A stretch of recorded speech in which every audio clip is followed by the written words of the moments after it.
What are the odds of two stars exploding into naked eye visibility? Two major earthquakes tearing through the bedrock of Venezuela, and the infamous Comet 3 Imatelis getting sideswiped by a solar storm. All of this happened within a 72-hour window. If this were a movie script, editors would reject it for being too coincidental to be believed. But this is reality. And reality just staged the most synchronized cosmic drama in the history of modern astronomy. In the wake of what has just transpired, it has left even the most rational minds wondering if we are witnessing something far stranger than chance. Tonight we will dissect each of these events with surgical precision, examine the science behind stellar fury and planetary tremors, and then venture into that unsettling territory where coincidence meets pattern recognition. Stay with me until the end, because what we have discovered about September 2025 may challenge everything we thought we knew about what is happening in the heavens. Part 1. A cascade of insane events. Two stellar explosions, two major earthquakes ripping through the Venezuelan underground, and an interstellar visitor sideswiped by a coronal mass ejection. All of it took place within a few short days in late September 2025. If you're starting to feel like the universe might be trying to tell us something, you are not alone. Let's map out this cosmic collision of events with precision. On September 23rd, astronomers detected V1935 Centauri. It was a nova erupting in the southern constellation of Centaurus, reaching a naked eye magnitude of 5.8. Within days, another stellar explosion announced its presence. V7994 Sagittari flared in Sagittarius at magnitude 2 stars, suddenly visible to anyone willing to step outside and look up. Meanwhile, 7,000 miles from the nearest observatory, the Earth itself was making headlines. September 24, 2221 UT, a magnitude 6.2 earthquake struck 24 kilometers east-northeast of Mene Grande, in the Venezuelan state of Zulia. Its epicenter was just 7.8 kilometers below the surface, sending shockwaves across Venezuela and Colombia. But nature wasn't finished. Hours later, on September 25th at 0351 UTC, a second quake, magnitude 6.3, struck the same region. This one was 14 kilometers deep. Twin stars, twin quakes, and overhead, invisible to the naked eye but tracked by satellites. Something else was unfolding. Solar weather forecasters at NOAA's Space Weather Prediction Center were monitoring a coronal mass ejection, a cloud of billions of tons of magnetized plasma, hurled from the sun at over 1 million miles per hour. Their computer models showed these solar storms were on a collision course with something unprecedented. Comet 3 Imatelis, the third confirmed interstellar visitor to our solar system. Here, the synchronicity of the timeline becomes almost theatrical. The nova discoveries and the Venezuelan earthquakes were all clustered between September 23rd and 25th. The predictive models for the CME showed a peak in activity during the very same window. And Comet 3 Imatelis, discovered just 2 months prior by the Asteroid Terrestrial Impact Last Alert System, was navigating the inner solar system during what might be the most active period of solar cycle 2. The geographical distribution of these events spans a scale that defies human intuition. The nova erupted in Centaurus and Sagittarius.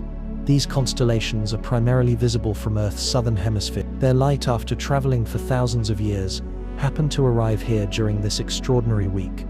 The earthquakes were centered near Mene Grande, in northwestern Venezuela. This is a tectonically complex region, where the Caribbean and South American plates grind against each other. The CME propagated through the inner heliosphere, a volume of space larger than the orbit of Jupiter. And Comet 3 Imatelis, it was transiting the ecliptic plane, the imaginary disk where most planetary action happens, somewhere between Mars and the Sun. We are not here to claim a causal chain. To do so would be premature, perhaps even reckless. What we are doing is mapping the event cluster, documenting the confluence, and preparing to weigh mainstream scientific explanations against more audacious hypotheses. The USGS is adamant that there is no established link between space weather and seismic activity.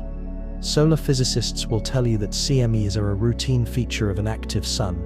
Stellar astronomers view novae as a predictable, if untimable, consequence of binary star evolution. But here is what makes this week truly unique in the annals of modern astronomy. Comet 3 Imatelis is only the third confirmed interstellar object ever detected by humanity. following Oumuamua in 20. Even more interestingly, this is likely the first time we have witnessed an interstellar visitor subjected to intense solar weather near a solar maximum.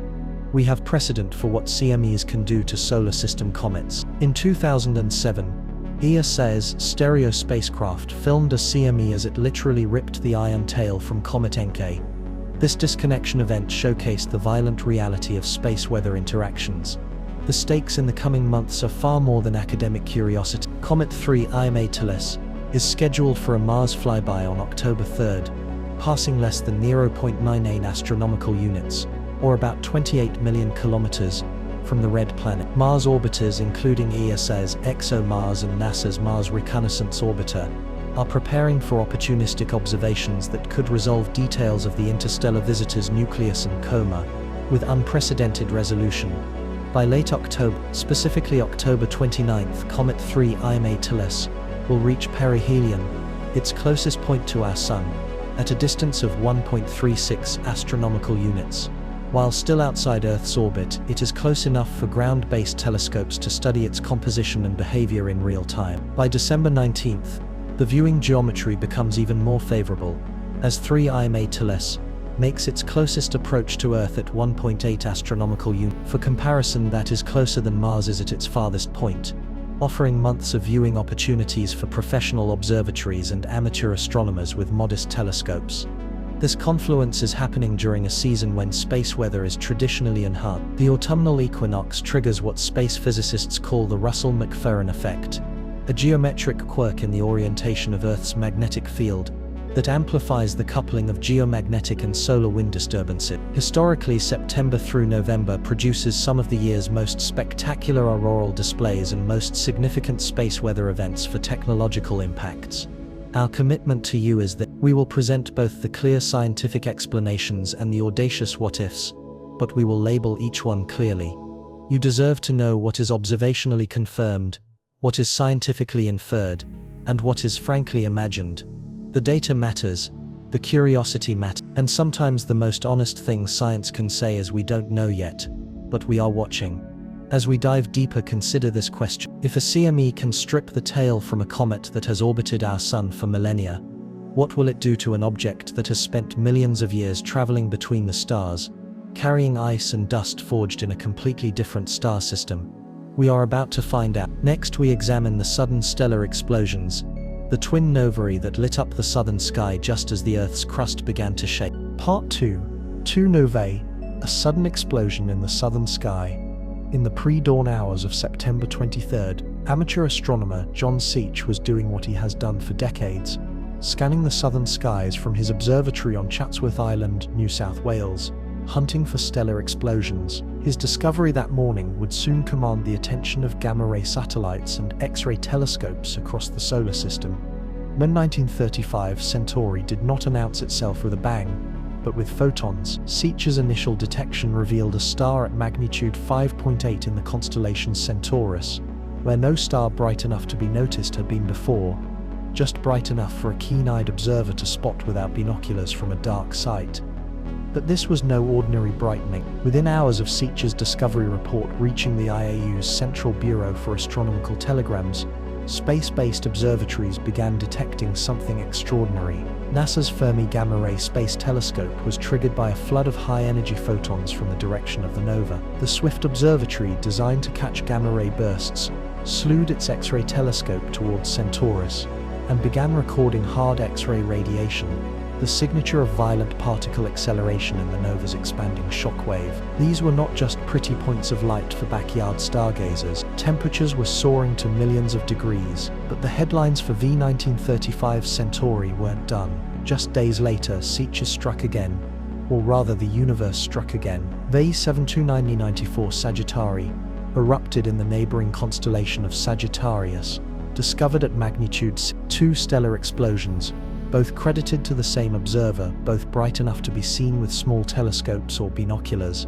and both occurring within this extraordinary week. Here's why this pair of novae caught professional astronomers off guard. While novae are not exceptionally rare, our galaxy hosts about 10 to 12 per year, Having two reach near naked eye visibility within days of each other is certainly unusual. The last time observers were treated to two bright novae simultaneously was the summer of. Before that, you have to go back several years to find a similar spectacle. The physics behind these outbursts tells a story of stellar cannibalism played out on cosmic timescales. Every nova begins with a white dwarf, the dense hot core of a dead star, about the size of Earth, but with the mass of our Sun. This stellar remnant orbits with a normal star, gradually stealing hydrogen from its companion's outer atmosphere. Year after year, century after century, gas accumulates on the white dwarf's surface, growing ever denser and hotter under immense gravitational compression. The accumulated hydrogen undergoes runaway thermonuclear fusion, not the controlled burn that powers a living star,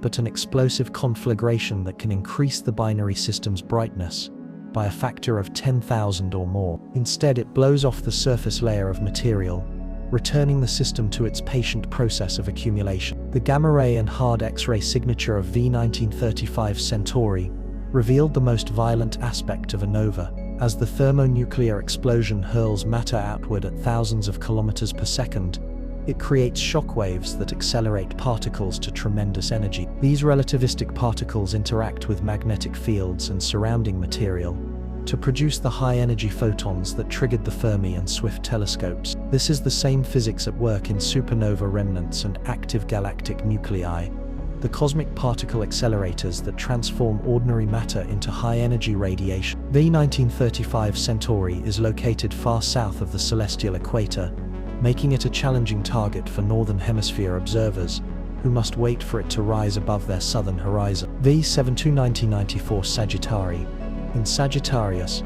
presents a similar southern-biased viewing geometry, appearing low in the south for mid-northern latitude observers, but high in the sky for anyone south of the equator. The discovery process itself reveals the collaborative nature of modern transient astronomy. Sitch's initial observation, reported through the IAU's Central Bureau, triggered a cascade of follow-up observation, while 56112 recorded V72 1994 Sagittarius. Amateur astronomers, through organizations like the American Association of Variable Star Observers AAVSO, play a crucial role in nova science. Their nightly monitoring provides the temporal resolution to reveal how a nova's light curve evolves, the complex pattern of brightening, plateaus and gradual fading that holds clues about the physics of the explosion and the properties of the binary system. Professional telescopes cannot afford to continuously monitor every nova, but dedicated amateurs can track brightness changes night after night, contributing data that shapes our understanding of these stellar explosions. V1935 Centauri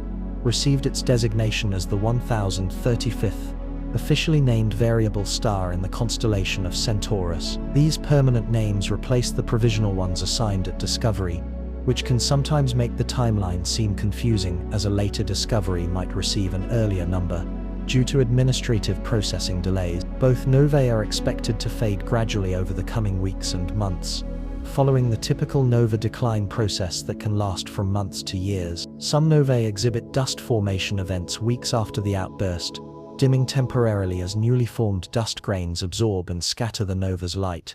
Others show complex multi-peaked light curves as different physical processes dominate at different times. The question that space weather enthusiasts can't help but ask is whether the occurrence of these stellar explosions during the same week as significant geomagnetic activity is more than just a coincidence. Novae in neighboring constellations thousands of light-years from Earth pose no direct threat to our planet and have no measurable effect on terrestrial phenomena. The energy of these explosions, while immense by human standards, dissipates over the vast distances of interstellar space, arriving at Earth as nothing more than a gentle increase in photons, beautiful to observe but harmless to experience. Twin stellar explosions during a week of twin earthquakes, coinciding with an interstellar visitor transiting through active solar weather. Perhaps the most honest response is to acknowledge both the science and the synchronicity, to appreciate the physics while remaining open to the possibility that our universe occasionally arranges itself in ways that border on poetry. Meanwhile, 7,000 miles from any observatory capable of detecting these stellar fireworks, the solid ground beneath Venezuela was about to prove that explosions are not confined to distant sun. Part 3. The earthquakes in Venezuela. At 22:21:55 UTC on September 24th, The crust of the Earth in the Venezuelan state of Zulia released the energy equivalent of several nuclear weapons. The magnitude 6.2 earthquake was centered 24 kilometers east-northeast of Mene Grande. Its depth was relatively shallow at 7.8 kilometers, close enough to the surface to rattle buildings across two countries. Seismic waves propagated outward through the rock at roughly 6 kilometers per second, reaching populated areas within seconds of the rupture. From Maracaibo to Caracas, from Colombian border towns to Caribbean coastal cities, millions felt the ground shake beneath their feet. Social media erupted with videos of swinging chandeliers, rattling windows, and residents evacuating buildings as emergency protocols kicked in. But the Earth was not finished. Just 5.5 hours later, at 03:51:39 UTC on September 25th, a second major rupture struck nearly the same location. This time, a magnitude 6.3 earthquake originated from a depth of 14 kilometers, deeper than the first but still shallow enough to produce strong surface shaking. Its epicenter was located about 27 to 28 kilometers east-northeast of Mene Grande, overlapping with the rupture area of the first event. To understand why this pair of quakes is significant, we need to grasp the logarithmic nature of the earthquake magnitude scale. A magnitude 6.3 earthquake releases roughly twice the energy of a 6.2 event. Together, the two ruptures generated the energy equivalent of a single magnitude 6.44 to 6.5 earthquake. This represents a significant energy release even by global standards. The September 24th and 25th events were the largest seismic activity in the region since a magnitude 7.8 quake in Kamchatka on September 18th, making the Venezuelan twin quakes one of the most notable seismic events worldwide in late September 20. The aftershock sequence was equally remarkable.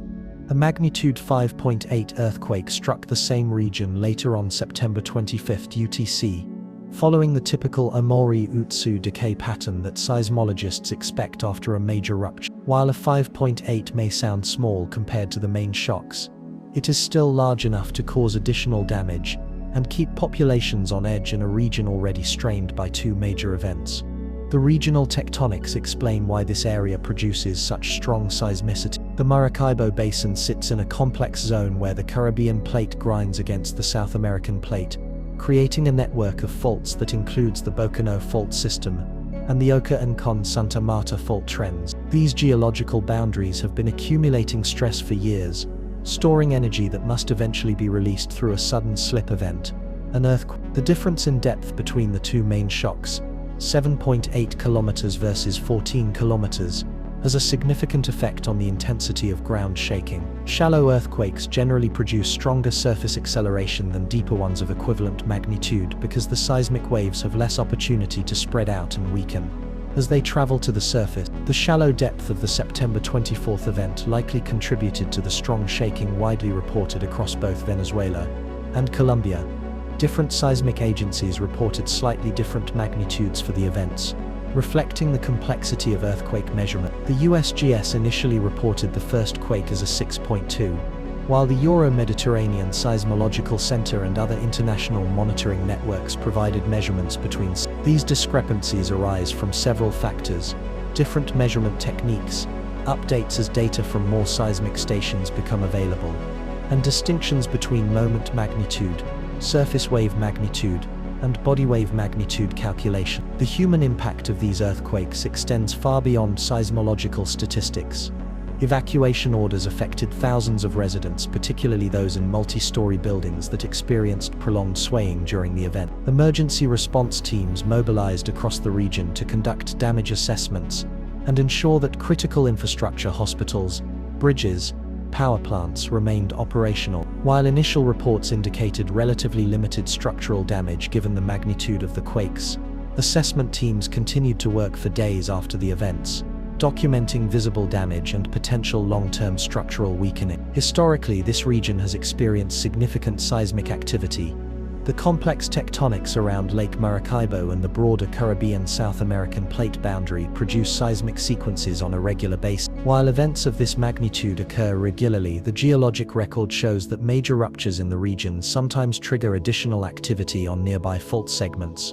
This process, known as stress transfer, occurs when one earthquake alters the stress field on adjacent fault systems. The timing raised questions among both professional seismologists and the public.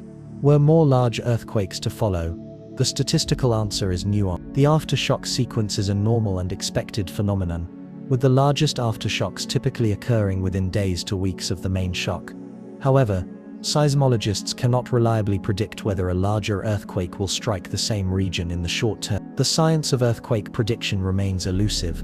Despite decades of research into precursor phenomena, stress accumulation patterns, and statistical forecasting methods, international monitoring networks tracked every aftershock, building a picture of how the fault system was responding to the stress changes caused by the two major ruptures. The Global Centroid Moment Tensor database began processing detailed analyses of the fault orientation, slip direction, and rupture mechanism for both events. These information helps seismologists understand which fault segments actually moved and how the stress field has changed across the region. For residents of Zulia and neighboring states, the twin quakes were a stark reminder of the geologic reality of their region. Building codes, emergency preparedness, and community response systems were all put to the test during these events.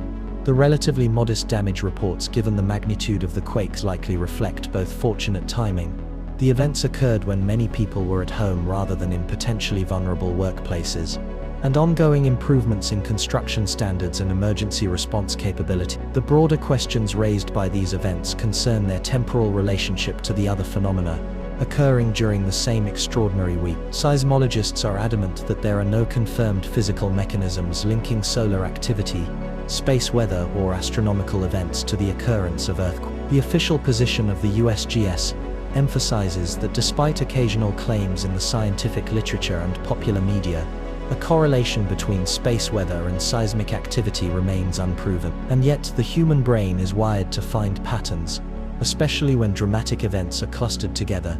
Twin novae, twin earthquakes, active solar weather, and an interstellar visitor transiting the inner solar system. The confluence feels significant, even if the mechanisms remain unclear. Perhaps the most scientifically honest approach is to document the timeline, understand each phenomenon independently, and remain open to the possibility of discovering connections, while resisting the temptation to assume causality where only correlation is present. As aftershocks continued to rattle Venezuelan consciousness, the sun was preparing to show that Earth's near-space environment can be just as dynamic as its solid surface. Part 4, Solar Fire.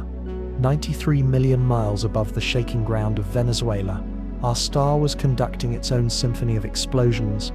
On the same days that stellar explosions lit up the southern sky and earthquakes tore through South American bedrock, the sun unleashed a coronal mass ejection, a cloud of billions of tons of magnetized plasma that would cross paths with something unprecedented in human experience: an interstellar visitor.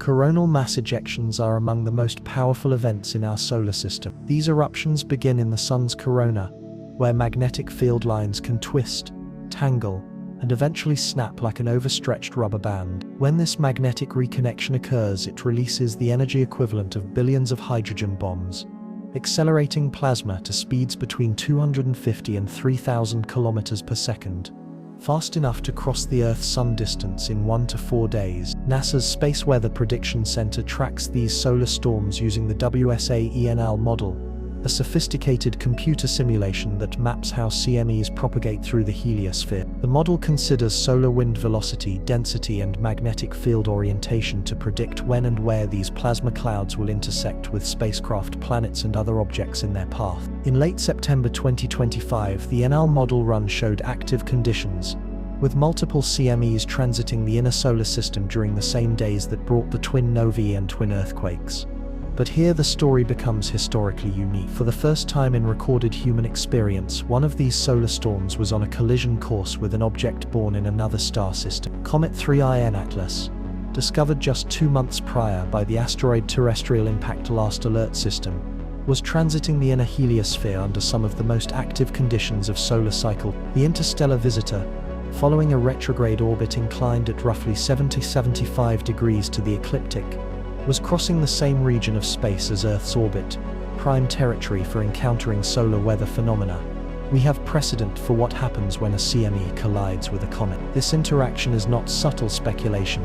It is documented physics, captured by spacecraft cameras and analyzed in the peer-reviewed literature. In 2007, ESA's stereo spacecraft filmed a CME as it completely severed the ion tail of Comet N. The disconnection event, which unfolded over several hours, showcased the violent reality of magnetic reconnection between solar plasma and cometary material. Comet tails form through two distinct processes, each responding differently to solar influence. The dust tail curves gracefully away from the sun, pushed by radiation pressure, the gentle but persistent force of sunlight striking microscopic particles. The ion tail, in contrast, stretches straight out from our star, following the magnetic field lines embedded in the solar wind. When a CME disrupts these magnetic connections, the ion tail can be completely disconnected, drifting away from the comet, and eventually dissipating while a new tail forms from fresh material. The claim that Comet 3IN Atlas was sideswiped by a CME is based on model-driven orbital analysis, not direct observation. The NL model's forecast indicated that the solar storm's path would intersect the interstellar visitor's location in late September, but we must be transparent about the uncertainties. Space weather models are good at predicting general trends but can struggle with the detail. The interaction remains a forecast-based inference, not a peer-reviewed detection. If the interaction did occur as modeled, we might expect several observable consequences. Enhanced ionization could brighten the interstellar visitor's coma.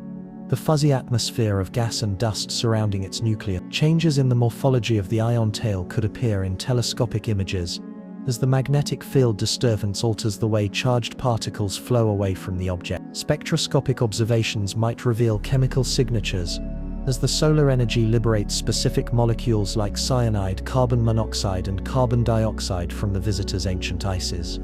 Amateur astronomers worldwide were poised to document any such change. The global network of comet observers, connected through online forums and observing organizations, conducts nightly vigils on interesting objects. Their images, when compared over time, reveal the subtle changes in brightness, tail structure, and coma morphology that often escape detection by professional observatories focused on other targets. The physics of CME-comet interaction involves magnetic reconnection, the same process that triggers solar flares and geomagnetic storms. When the solar plasma, carrying its tangled magnetic field lines, encounters the comet's ionosphere, the field lines can connect, break, and reconnect, releasing energy that accelerates particles and produces observable phenomena.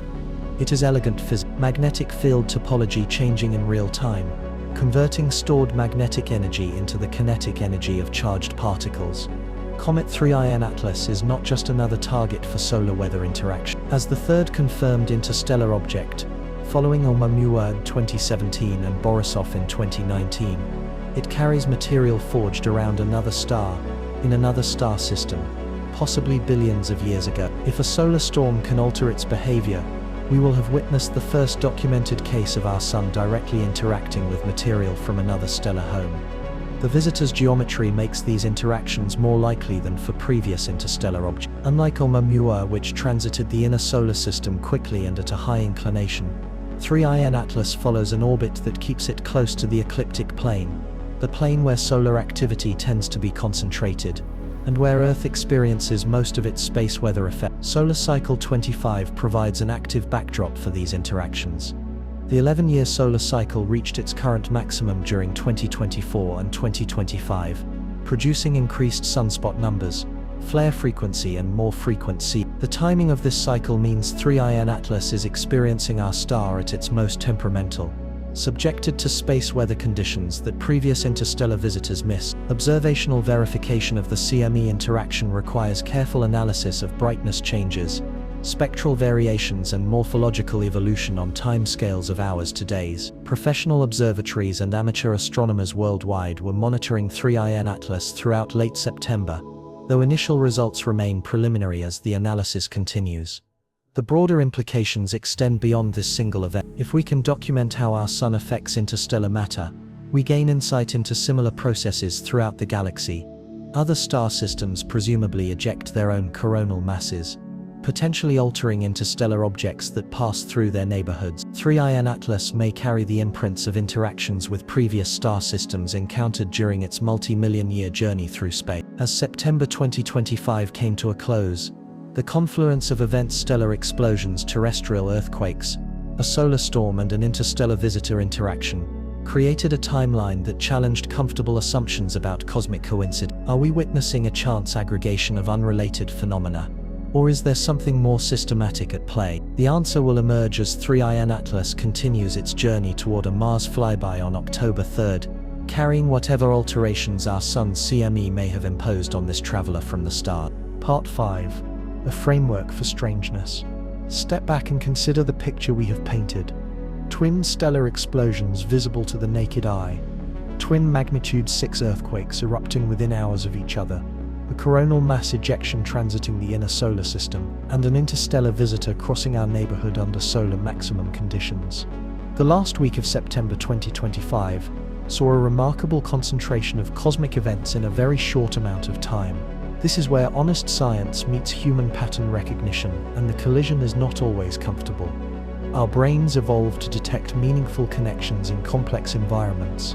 A rustle in the grass that might signal a predator, a cloud formation that might bring rain, a change in behavior that might signal a social threat or opportunity. This cognitive architecture serves us well in many contexts, but it can also lead us to perceive significance in clustered events of pure chance. The scientific mainstream provides clear guidance on these events. The USGS is adamant that there is no confirmed link between space weather phenomena and the occurrence of earthquakes.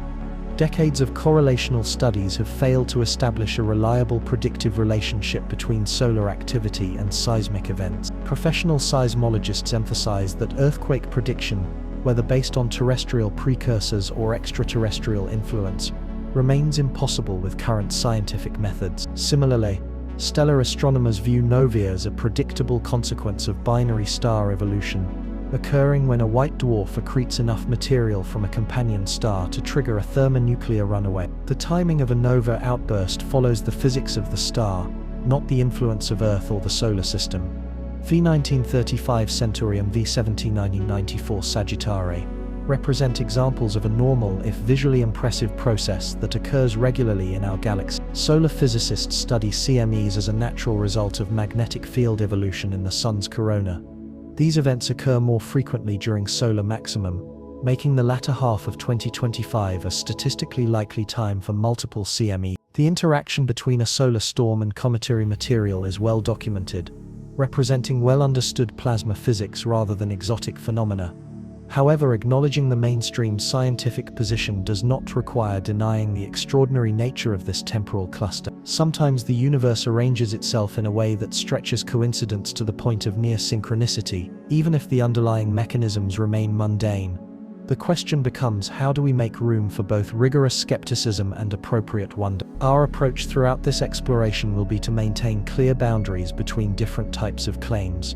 Observational facts, magnitude measurements, positional coordinates, spectral detections form our foundation. These represent what the instruments recorded, the satellites detected, and the seismometers measured.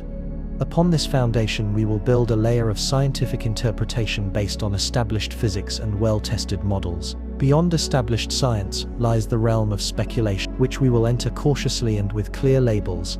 Speculative connections, possible relationships between solar activity and terrestrial phenomena, potential influence of stellar events on solar system dynamics, hypothetical mechanisms linking cosmic and geologic processes, all are worthy of exploration, provided we remain transparent about their status as hypotheses, not facts. The vocabulary of cosmic events requires definition for a general audience. A nova is a stellar explosion that increases the brightness of a binary star system by thousands or millions of times, caused by a thermonuclear runaway on the surface of a white dwarf. It is fundamentally different from a supernova, which completely destroys the exploding star. The coronal mass ejection consists of a cloud of billions of tons of plasma, launched from the Sun at speeds of hundreds to thousands of kilometers per second. Perihelion marks the point in an object's orbit when it is closest to the Sun. An astronomical unit is equal to the average distance from the Earth to the Sun, approximately 93 million miles or 50 million kilometers. The ion tail is formed when the solar wind strips electrons from gas molecules in the comet's coma, creating charged particles that follow magnetic field lines straight away from the Sun. These tails can stretch for millions of kilometers, providing a visible testament to the invisible magnetic processes that operate between stars and smaller bodies. The remainder of our investigation will separate the observed from the imagined, while maintaining respect for both scientific rigor and human curiosity.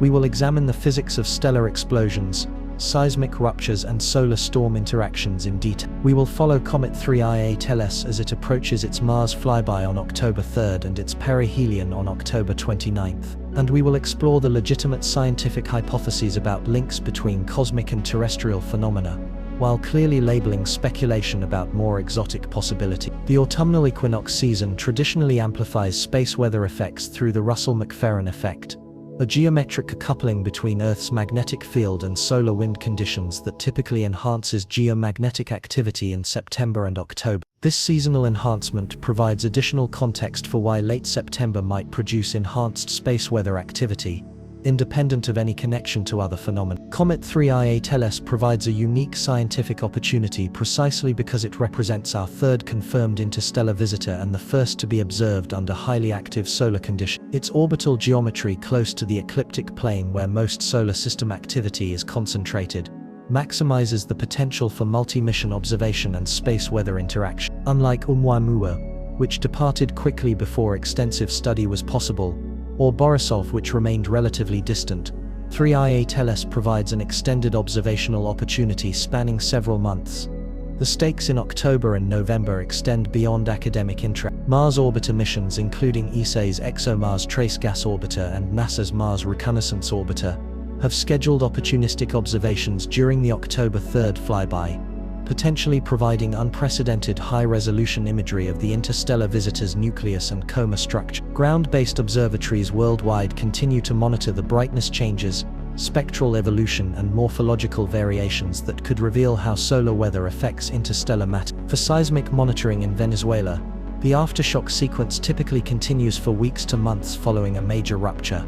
Seismologists maintain continuous monitoring of regional seismic activity and stress field evolution, although they cannot predict whether a larger event will occur. The complex tectonics of the Caribbean-South American plate boundary ensure that the region will continue to produce earthquakes, though their timing remains fundamentally unpredictable. Our commitment includes an honest presentation of multiple perspectives. Mainstream scientific explanations receive primary attention, as they are grounded in established physics and broad observational support.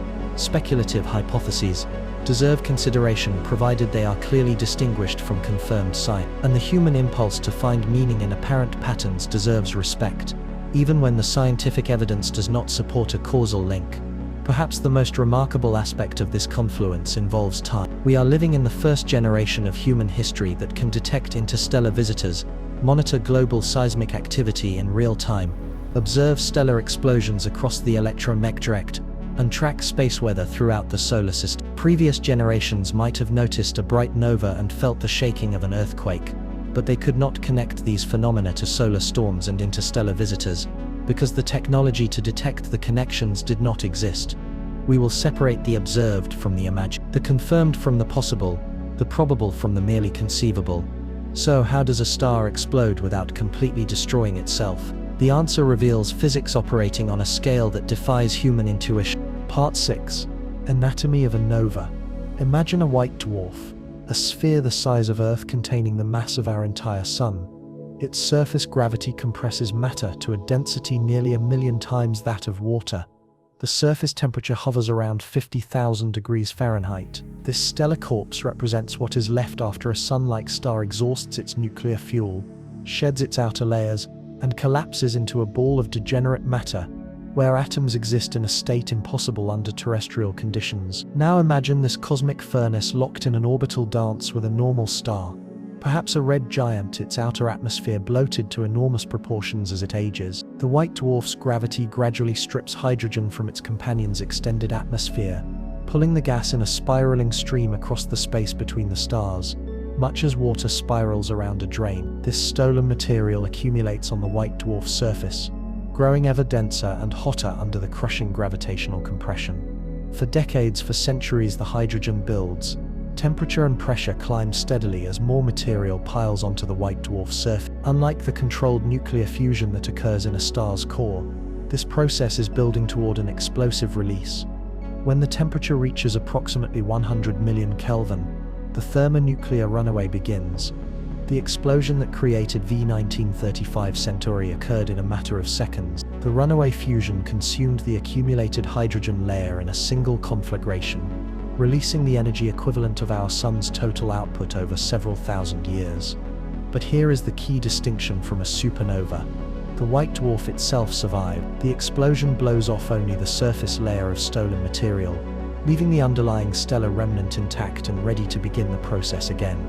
This is why the high-energy signature of V1935 Centauri captured the attention of space-based observatories worldwide. When NASA's Fermi Gamma Ray Space Telescope detected gamma rays from the direction of the nova, it was recording evidence of particles being accelerated to near the speed of light at the leading edge of the explosion's shockwave. The Swift Observatory's hard X-ray detection revealed electrons spiraling through magnetic fields at tremendous energies, producing synchrotron radiation across the electromagnetic spectrum. These high-energy phenomena transform the nova from a simple brightening event into a cosmic particle accelerator. The expanding shell of ejected material traveling outward at thousands of kilometers per second creates a shockwave as it collides with the tenuous gas of the interstellar media. These shocks act as natural cyclotrons, using magnetic fields to boost protons and electrons to energies that would require massive terrestrial laboratories to achieve. The American Association of Variable Star Observers coordinates amateur contributions to nova science through standardized photometric protocols. Visual observers use comparison stars to estimate brightness, while CCD cameras provide precise magnitude measurements that reveal the subtle variations in a nova's light curve. These observations, contributed by hundreds of amateur astronomers worldwide, provide a temporal resolution that professional observatories focused on many different targets cannot maintain on a single object. The brightness evolution of V1935 Centauri follows a pattern established by decades of nova research.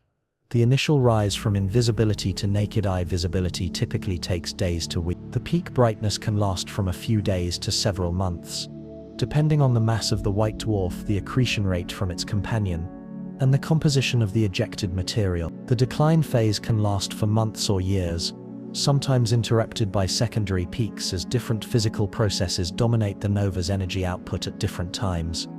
Spectroscopy reveals the chemical fingerprint of the nova. Early spectra typically show broad emission lines of hydrogen, helium and heavier elements, moving at high velocity, evidence of the expanding ejecta. As the nova evolves, these lines narrow and shift as the ejected material cools and decelerates. Eventually forbidden lines appear, transitions that can only occur in the extremely low-density environment of the expanding nova shell, where atoms may go hours or days between collision. The distance to V1935 Centauri and V1794 Sagittari remains uncertain but is likely more than several thousand light-years. This means the explosions we observed in September 2025 actually occurred thousands of years ago, when human civilization was just beginning to develop agriculture and permanent settlement. The light from these stellar explosions traveled through interstellar space for longer than recorded human history, happening to arrive at Earth during this extraordinary week. Amateur astronomers can conduct meaningful observations with modest equipment. A DSLR camera with a telephoto lens can record both novae during their bright phase. Visual observers with binoculars or small telescopes can estimate magnitude by comparing the nova to nearby stars of known brightness. And more advanced observers with CCD cameras and photometric filters can contribute precise data that complements professional observations. The nomenclature system for naming novae reflects both astronomical tradition and administrative process. V1935 Centauri received its permanent variable star designation as the 1935th variable star to be officially catalogued in the constellation of Centaurus.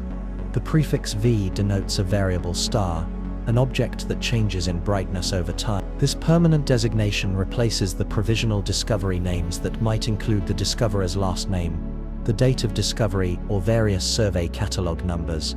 Dust formation is one of the most interesting aspects of nova evolution. Weeks to months after the initial explosion, some novae experience a dramatic dimming, as newly formed dust grains condense in the cooling ejecta. These dust-up events can reduce a nova's brightness by several magnitudes as the microscopic particles absorb and scatter the nova's light. Eventually the dust either dissipates or is destroyed by the nova's persistent radiation, allowing the underlying stellar remnant to become visible again. The energy scale of a nova explosion dwarfs human experience but remains modest compared to a supernova. A typical nova releases the energy equivalent of our sun's total output over roughly 10,000 years, enough to power human civilization for billions of years at its current consumption rate. However, this is only a tiny fraction of the energy released in a supernova explosion, which can outshine its entire galaxy for weeks or months. Recurrent novae complicate the simple picture of a single explosion event. Some white dwarf systems experience nova outbursts on relatively predictable timescales, with the most frequent repeaters erupting every few decades. These systems may experience dozens of nova explosions over astronomical timescales, gradually accreting enough material to approach the Chandrasekhar mass limit, at which point the white dwarf itself will explode as a Type Y supernova. Professional follow-up observations of the 2 September novae continue across multiple electromagnetic bands. Ground-based telescopes monitor the optical brightness changes and spectral evolution. Space-based observatories, including the Hubble Space Telescope, may acquire high-resolution imagery of the expanding nova shells, and radio telescopes can detect the synchrotron emission from relativistic particles in the nova ejecta. The classification of V1935 Centauri and V1794 Sagittarii as classical novae, rather than other types of stellar explosions, is based on the spectral evidence and brightness evolution pattern. Dwarf novae caused by instabilities in an accretion disk rather than a thermonuclear explosion typically show different spectral signatures and smaller amplitude brightenings. Luminous red novae, possibly caused by stellar mergers, show different colors and evolution timescale. Is it possible that either of the 2 September novae represents something more exotic than a standard thermonuclear explosion? The current observational evidence supports the classical nova interpretation, but astronomy maintains a healthy skepticism about initial classification. As more data accumulates from multi-wavelength observations, the detailed physics may reveal nuances that refine our understanding of these specific explosions. The detection of gamma rays from V1935 Centauri places it in a growing class of gamma-ray novae that challenge traditional models of nova physics. These high-energy emissions suggest that particle acceleration processes are more efficient than previously thought in the nova environment. The physics may involve magnetic reconnection, shock acceleration, or other mechanisms that bridge the gap between nova explosions and more energetic phenomena like supernova remnant. As we trace these stellar explosions across the electromagnetic spectrum, the solid surface of the Earth was preparing to demonstrate that our planet's interior can be just as dynamic as distant stars. Part 7. Anatomy of a seismic cluster. Beneath Lake Maracaibo and the surrounding Venezuelan state of Zulia lies one of the most tectonically complex regions in South America. The Caribbean plate grinds against the South American plate along a boundary zone that includes multiple fault systems, including the northeast-southwest trending Bocano fault system that cuts through the Venezuelan Andes, the east-west trending Oumuamua fault along the Caribbean coast, and the Santa Marta fault that extends into Colombia. These geological boundaries have been accumulating stress for decades, storing energy that must eventually be released through a sudden slip event. The magnitude 6.2 earthquake at 22:21 UTC on September 24 began with a rupture on one of these fault segments at a depth of approximately 7.8 kilometers below the surface. At this relatively shallow depth, seismic waves have less opportunity to spread out and weaken on their way to the surface, amplifying ground acceleration over a wide area. The initial rupture likely extended for several kilometers along the fault plane, with a sudden displacement on the order of meters releasing the stress that had built up over years or decades. Seismic waves propagated outward from the rupture zone at roughly 6 kilometers per second, traveling through the surrounding rock. P waves, the compressional disturbances that cause back and forth motion along their direction of travel, arrived first at regional seismic station. S waves followed, producing the side-to-side motion that is often most damaging to structures. Surface waves traveled more slowly but often carried the most destructive energy, producing the rolling motion that eyewitnesses described as lasting for several minutes in some locations. Just 5.5 hours later, at 03:51 UTC on September 25th, a second major rupture struck nearly the same location. This time a magnitude 6.3 earthquake originated from a depth of 14 kilometers. deeper than the first but still shallow enough to produce strong surface shaking. The second event likely occurred on an adjacent fault segment, triggered by the stress changes caused by the first rupture. The physics of stress transfer explains why earthquakes often occur in clusters. When one fault segment suddenly slips, it alters the stress field on nearby segments. Some areas experience an increase in stress, making them more likely to rupture in the near future.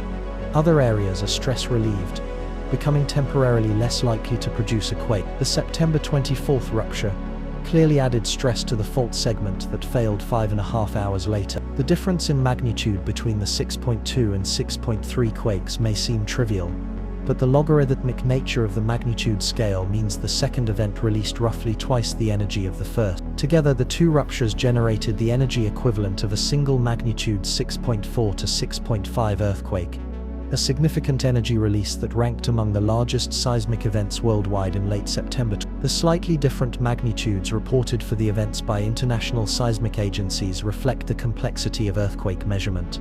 The USGS uses a moment magnitude scale calculated from the total energy released during the rupture. The Euro-Mediterranean Seismological Center may use different magnitude scales based on the amplitude of surface waves or the character of body waves. These methodological differences, combined with updates as data from more seismic stations become available, explain why headlines reported the magnitude of the first event as ranging between 6.1 and 6. The magnitude 5.8 earthquake that occurred later on September 25th represented a typical large aftershock, smaller than the main shock, but still large enough to cause additional damage and concern. Omori's law, formulated in the early 20th century, describes how the frequency of aftershocks decays with time following a main shock. The largest aftershocks typically occur within the first few days, while smaller events can continue for weeks, months, or even years. The human impact of these earthquakes extended across both Venezuela and Colombia.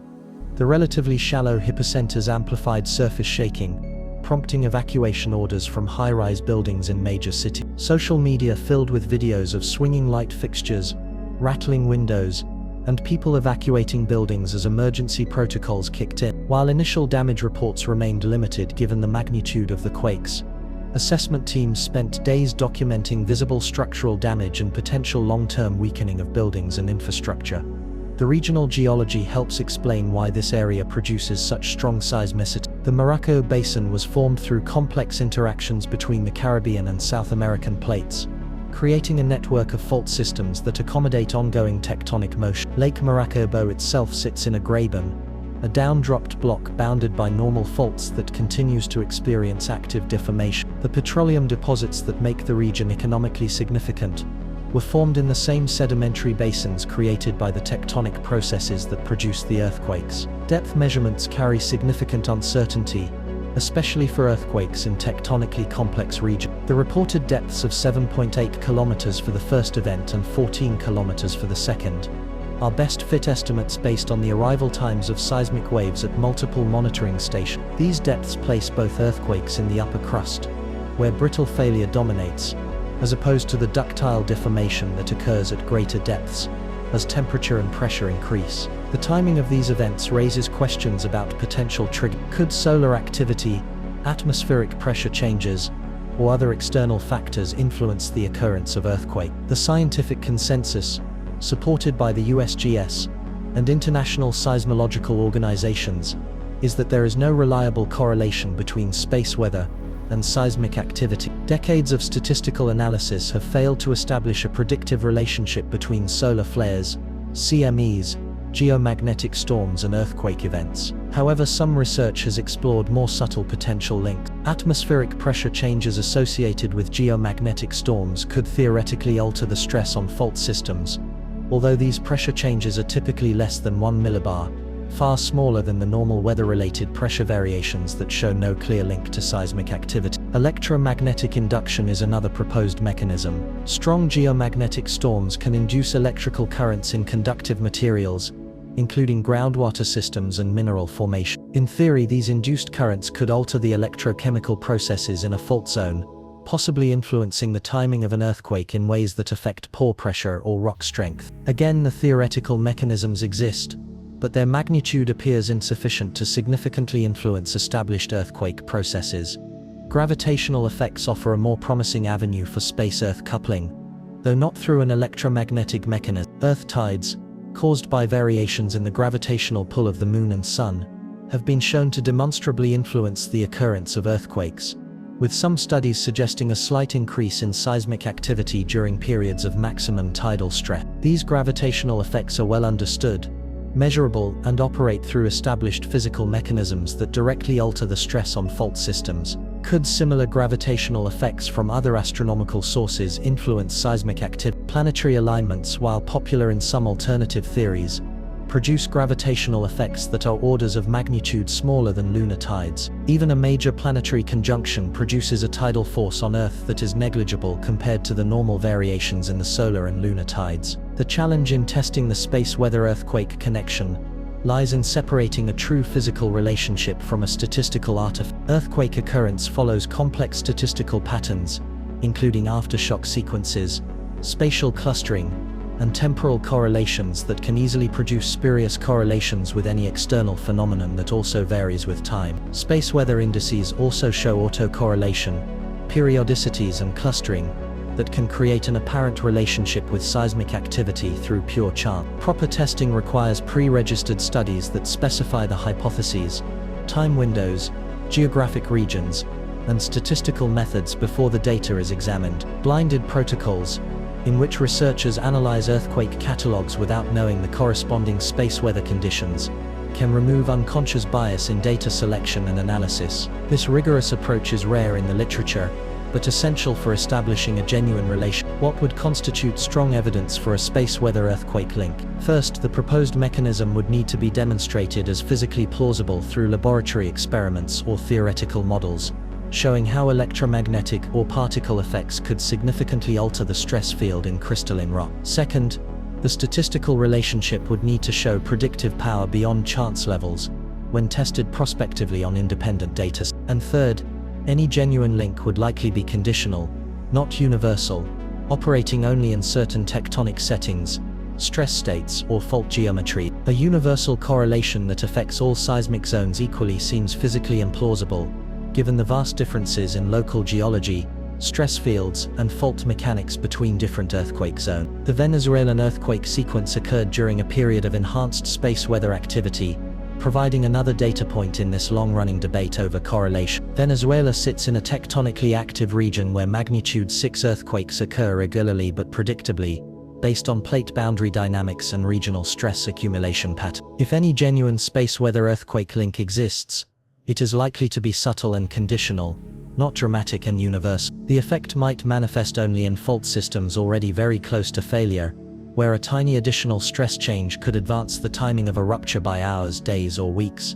rather than triggering an earthquake that would not otherwise have occurred. Current seismological understanding suggests that earthquake timing is governed primarily by local stress field evolution, fault zone properties, and the stochastic processes that operate in complex non-linear systems. External influences, whether from space weather, atmospheric pressure, or other sources, likely play a negligible role compared to the dominant tectonic forces that accumulate stress over decades and release it suddenly in major rupture. The most scientifically honest position is to acknowledge both the theoretical possibilities and the empirical limitation. A subtle electromagnetic or gravitational coupling between space weather and seismic activity cannot be entirely ruled out, but there is no compelling evidence that such a link operates at a magnitude sufficient to detectably influence earthquake occurrence. Future research should focus on a physics-first approach, where plausible mechanisms are identified before observational data is searched for statistical correlation. For practical earthquake preparedness and risk assessment,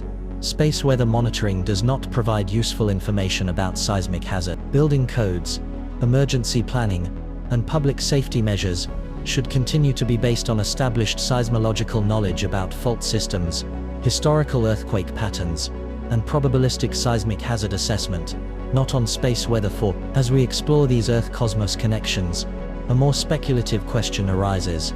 Could the energy from distant stellar explosions somehow influence Earth climate or geologic processes on longer timescale? Part 8. Solar Maximum.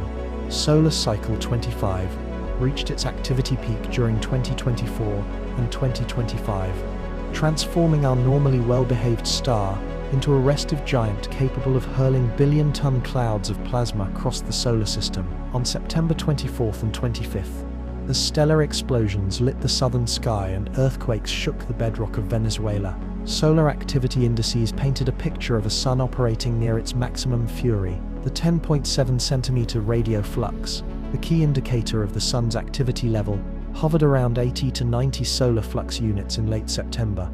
This daily measurement, made by radio telescopes, correlates closely with the number and intensity of active regions on the solar surface. Values over 150 typically indicate enhanced solar activity, and readings over 200 suggest very active conditions capable of producing significant space weather events. Sunspots themselves tell a story of magnetic chaos on the solar photosphere. These dark patches, often larger than the Earth, form where powerful magnetic field lines penetrate the solar surface and inhibit the normal convective transport of heat. The magnetic field strength in a sunspot's core can exceed 3,000 Gauss, roughly 6,000 times the strength of Earth's surface magnetic field. More sunspots generally mean more opportunities for magnetic field lines to tangle, reconnect, and explosively release energy in the form of solar flares and coronal mass ejections. But the raw sunspot number only hints at the complexity of solar maximum conditions. At peak activity, the sun's magnetic field resembles a tangled, knotted mess,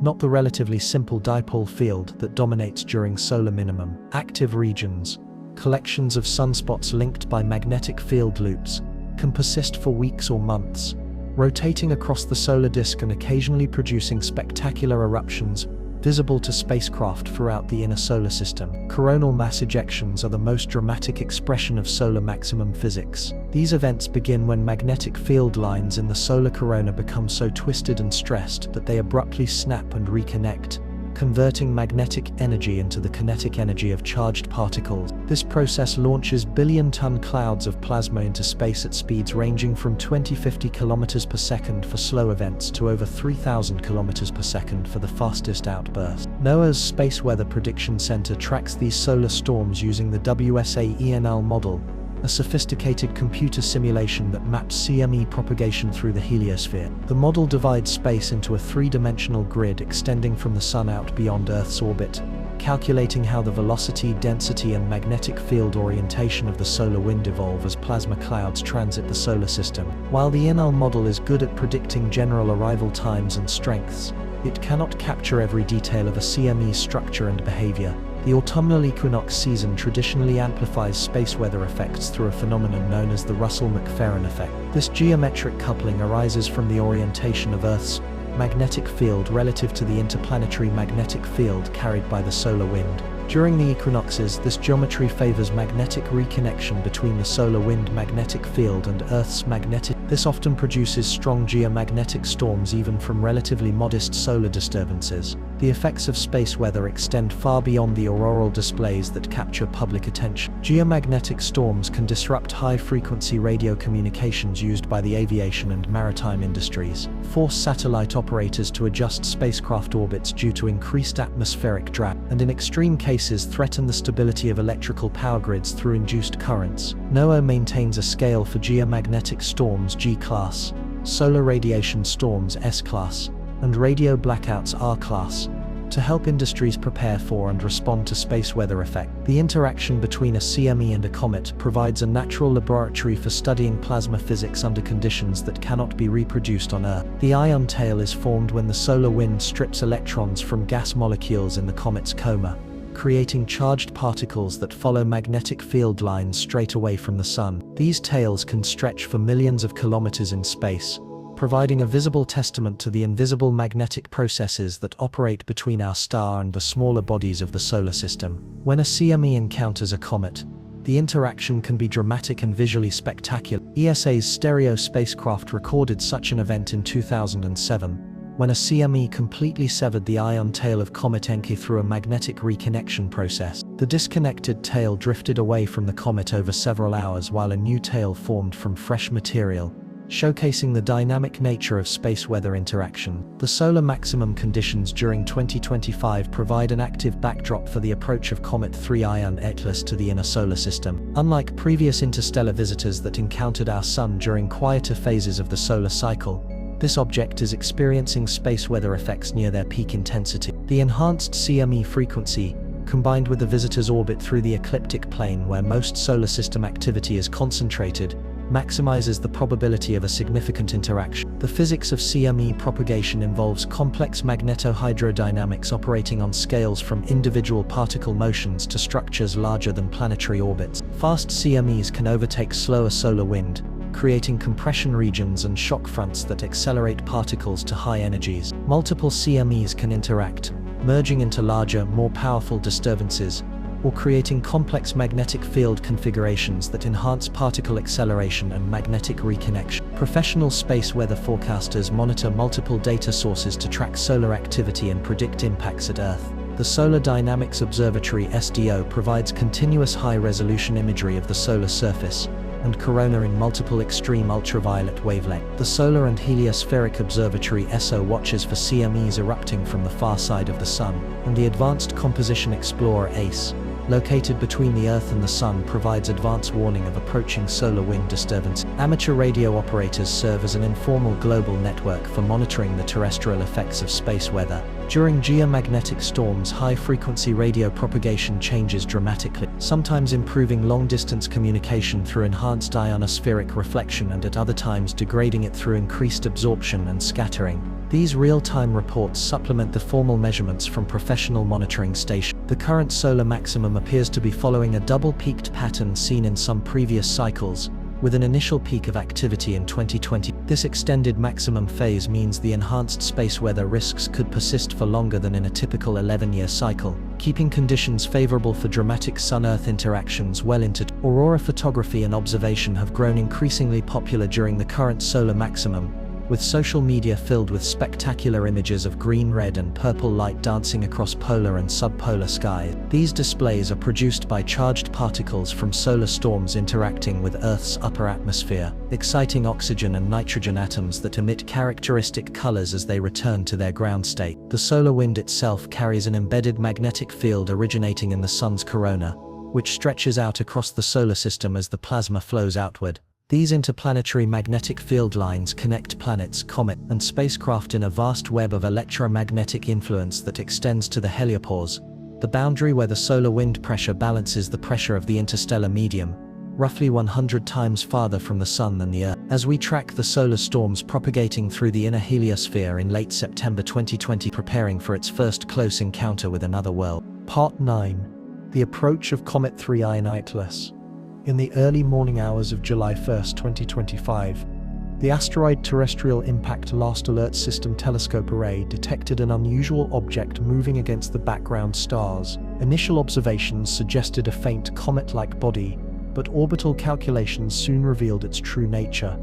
Comet 3I Atlas, the third confirmed intertensor visitor in human history, following the mysterious Oumuamua in 2017 and Comet Borisov in 2019. The designation tells the story of its discovery and significance. The 3I prefix indicates this is the third interstellar object catalogued by the International Astronomical Union, while Atlas gives credit to the telescope system that first spotted the cosmic wanderer. Unlike its predecessors, Comet 3I Atlas arrived during an exceptionally favorable observing window. It is bright enough for detailed study. Its orbit brings it close to the ecliptic plane where most solar system activity is concentrated, and it is approaching under solar maximum conditions, providing an unprecedented opportunity to study how our star affects interstellar matter. The visitor's orbital characteristics reveal its alien origin. Its orbit has a hyperbolic shape, with an eccentricity far greater than 1, indicating that it is moving fast enough to escape the Sun's gravitational influence. The orbital inclination of approximately 75 degrees means Comet 3I Atlas is moving retrograde relative to the planets, against the normal flow of solar system traffic. Current models suggest the object's size ranges from a few hundred meters to possibly as large as 15 kilometers, though these size estimates carry great uncertainty, as even the largest ground-based telescopes cannot directly image it. The visitor appears as nothing more than a fuzzy, star-like point of light surrounded by a faint coma of gas and dust. The size estimate depends on assumptions about the object's reflectivity, composition, and activity level, all of which are unknown quantities for a body that formed around a different star. October 3, 2025, marks a pivotal moment for interstellar visitor science. Comet 3I Nightless will pass within 0.19 astronomical units of Mars, approximately 28 to 30 million kilometers from the red planet. This close approach provides an unprecedented opportunity for detailed observation using Mars orbiter missions, including ESA's ExoMars Trace Gas Orbiter, NASA's Mars Reconnaissance Orbiter, and other spacecraft deployed to study the visitor from a cosmic front row seat. Harvard astronomer Avi Loeb has described the encounter with Mars as a blind date between the interstellar visitor and our neighboring world. The Mars Reconnaissance Orbiter's high-resolution imaging science experiment HiRISE camera, capable of resolving features as small as 30 centimeters on the Martian surface, should be able to achieve a pixel scale of approximately 30 kilometers when pointed at Comet 3I Nightless at closest approach. While this resolution will not reveal surface details on the visitor's nucleus, it may be able to distinguish a compact central condensation from the more diffuse coma structure. The scientific value of these observations extends beyond simple imaging. Spectroscopic measurements during the Mars flyby could reveal the chemical composition of the gases escaping from the visitor's nucleus, as solar heating liberates ancient volatile compounds. Expected spectral lines include cyanide (CN), carbon monoxide (CO). These molecules would provide direct evidence of the visitor's chemical makeup and the conditions in its birth star system. Amateur astronomers worldwide have contributed crucial observations throughout the approach of 3. Early reports suggest the object is brightening more rapidly than predicted as it moves closer to the Sun. Though these initial light curves require careful calibration and confirmation, the visitor's southern location favors observers in the southern hemisphere, though northern hemisphere observers can track it in the pre-dawn hours as it rises above their southern horizon. Professional observatories continue to coordinate observing campaigns through organizations like the American Association of Variable Star Observers and the Minor Planet Center. These efforts aim to characterize the brightness changes, tail morphology changes, and spectral evolution. As 3I Nightless responds to the increasing solar heat on its inbound journey, the visitor's path through the inner solar system provides multiple observing opportunities that continue into early 2020. It will make its closest approach to the Sun on October 29th, at a distance of approximately 1.36 to 1.4 astronomical units. This distance keeps it outside Earth's orbit but well within range of ground-based telescopes and space-based observatories. December 19th marks the closest approach of 3I Nightless to Earth at a distance of approximately 1.8 astronomical units, or about 2070 million kilometers. For comparison, this distance is closer than Mars at its farthest point, providing excellent observing conditions for professional observatories and amateur astronomers with modest telescopes through late. The visitor's behavior near perihelion could reveal whether it follows typical cometary evolution patterns or displays unique properties that reflect its interstellar origin. Solar heating could liberate volatile compounds that have been locked in the object's nucleus for the millions of years of its journey through interstellar space. The resulting outgassing could produce significant brightness increases, tail development, or other phenomena that distinguish the interstellar visitor from solar system comets. The morphology of the tail is one of the most fascinating aspects of 3I Nightless observation. Professional images show anti-sunward iron features consistent with typical cometary behavior, while some amateur observers have reported forward-pointing dust structures that seem to violate normal cometary physics. These apparent contradictions most likely reflect the different physics that governs the formation of dust and iron tails, rather than any exotic phenomenon. The dust tail is formed by radiation pressure, the gentle but persistent force of sunlight striking microscopic particles liberated from the comet's nucleus. These particles follow curved trajectories in response to solar radiation pressure and gravitational attraction, creating the gracefully curved tails visible in most comet photographs. Depending on the observing geometry and the observer's location relative to the comet's orbital plane, the dust tail can appear to point in a variety of directions. The iron tail is formed through a completely different physical process. The solar wind strips electrons from gas molecules in the comet's coma, creating charged particles that become electromagnetically coupled to the magnetic field lines embedded in the solar wind. These charged particles flow straight away from the Sun along the magnetic field lines,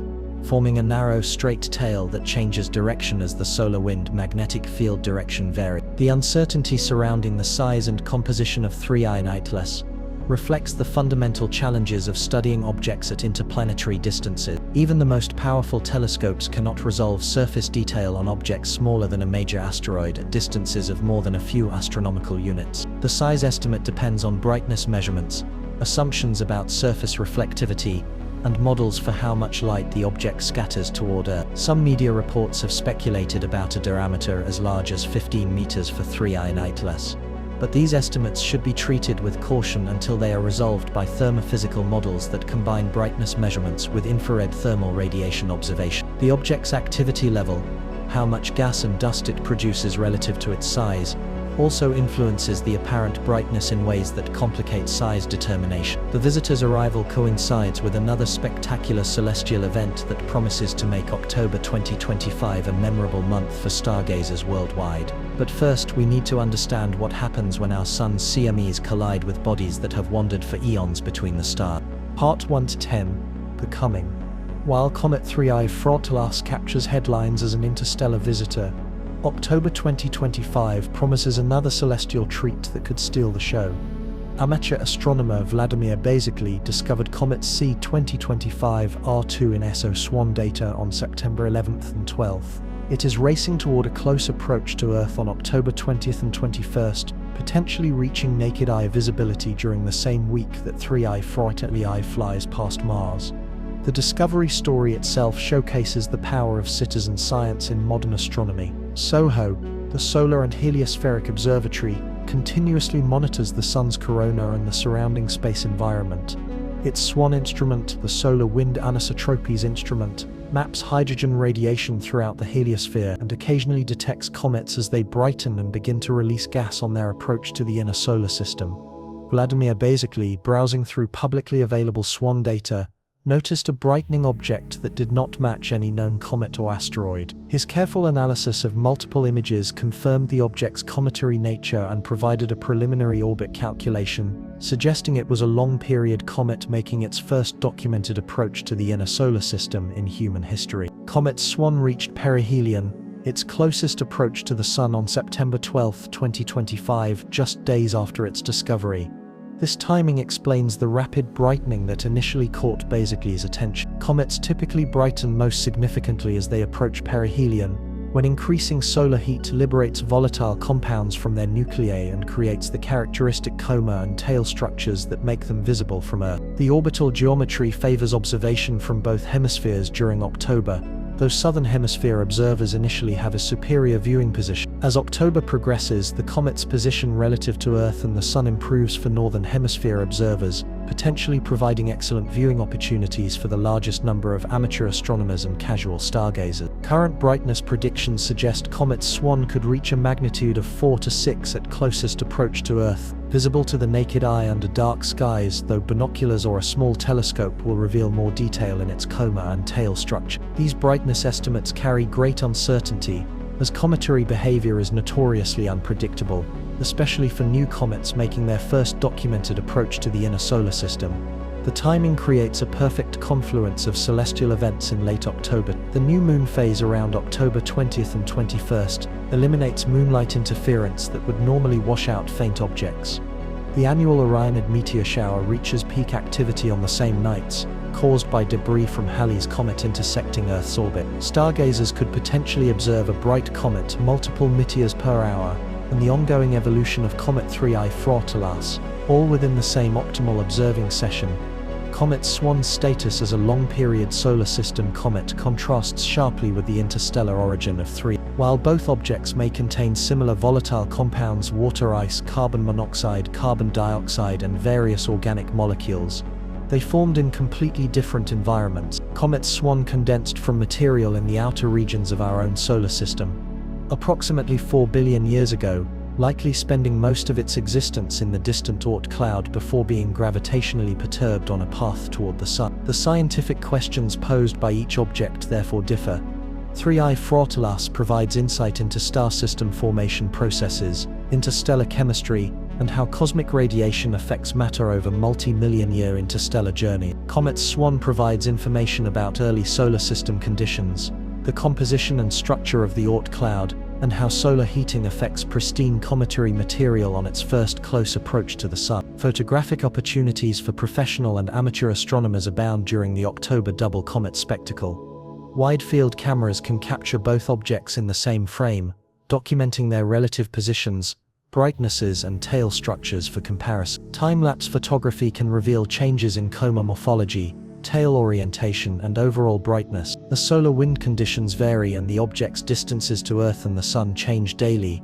The unpredictability of cometary brightness evolution adds an element of excitement and uncertainty to the October observing prospect. Some comets dramatically exceed brightness predictions, develop spectacular tails and reach a brightness that makes them an unmistakable naked-eye object even from light-polluted urban areas. Others disappoint, failing to brighten as expected or fragmenting under solar thermal stress, which diminishes their visual impact.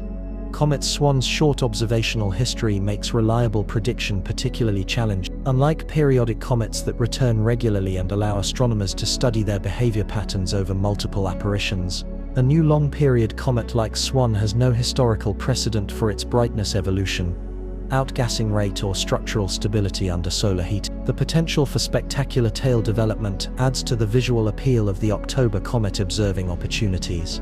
Both dust and ion tails could become prominent features as solar wind activity remains at an elevated level during solar maximum. Disconnection events, where a CME severs the ion tail from the comet's nucleus, could be visible in real time through telescopic observation, providing a live demonstration of space weather physics in action. Amateur comet observers employ various techniques to track brightness changes and morphological evolution.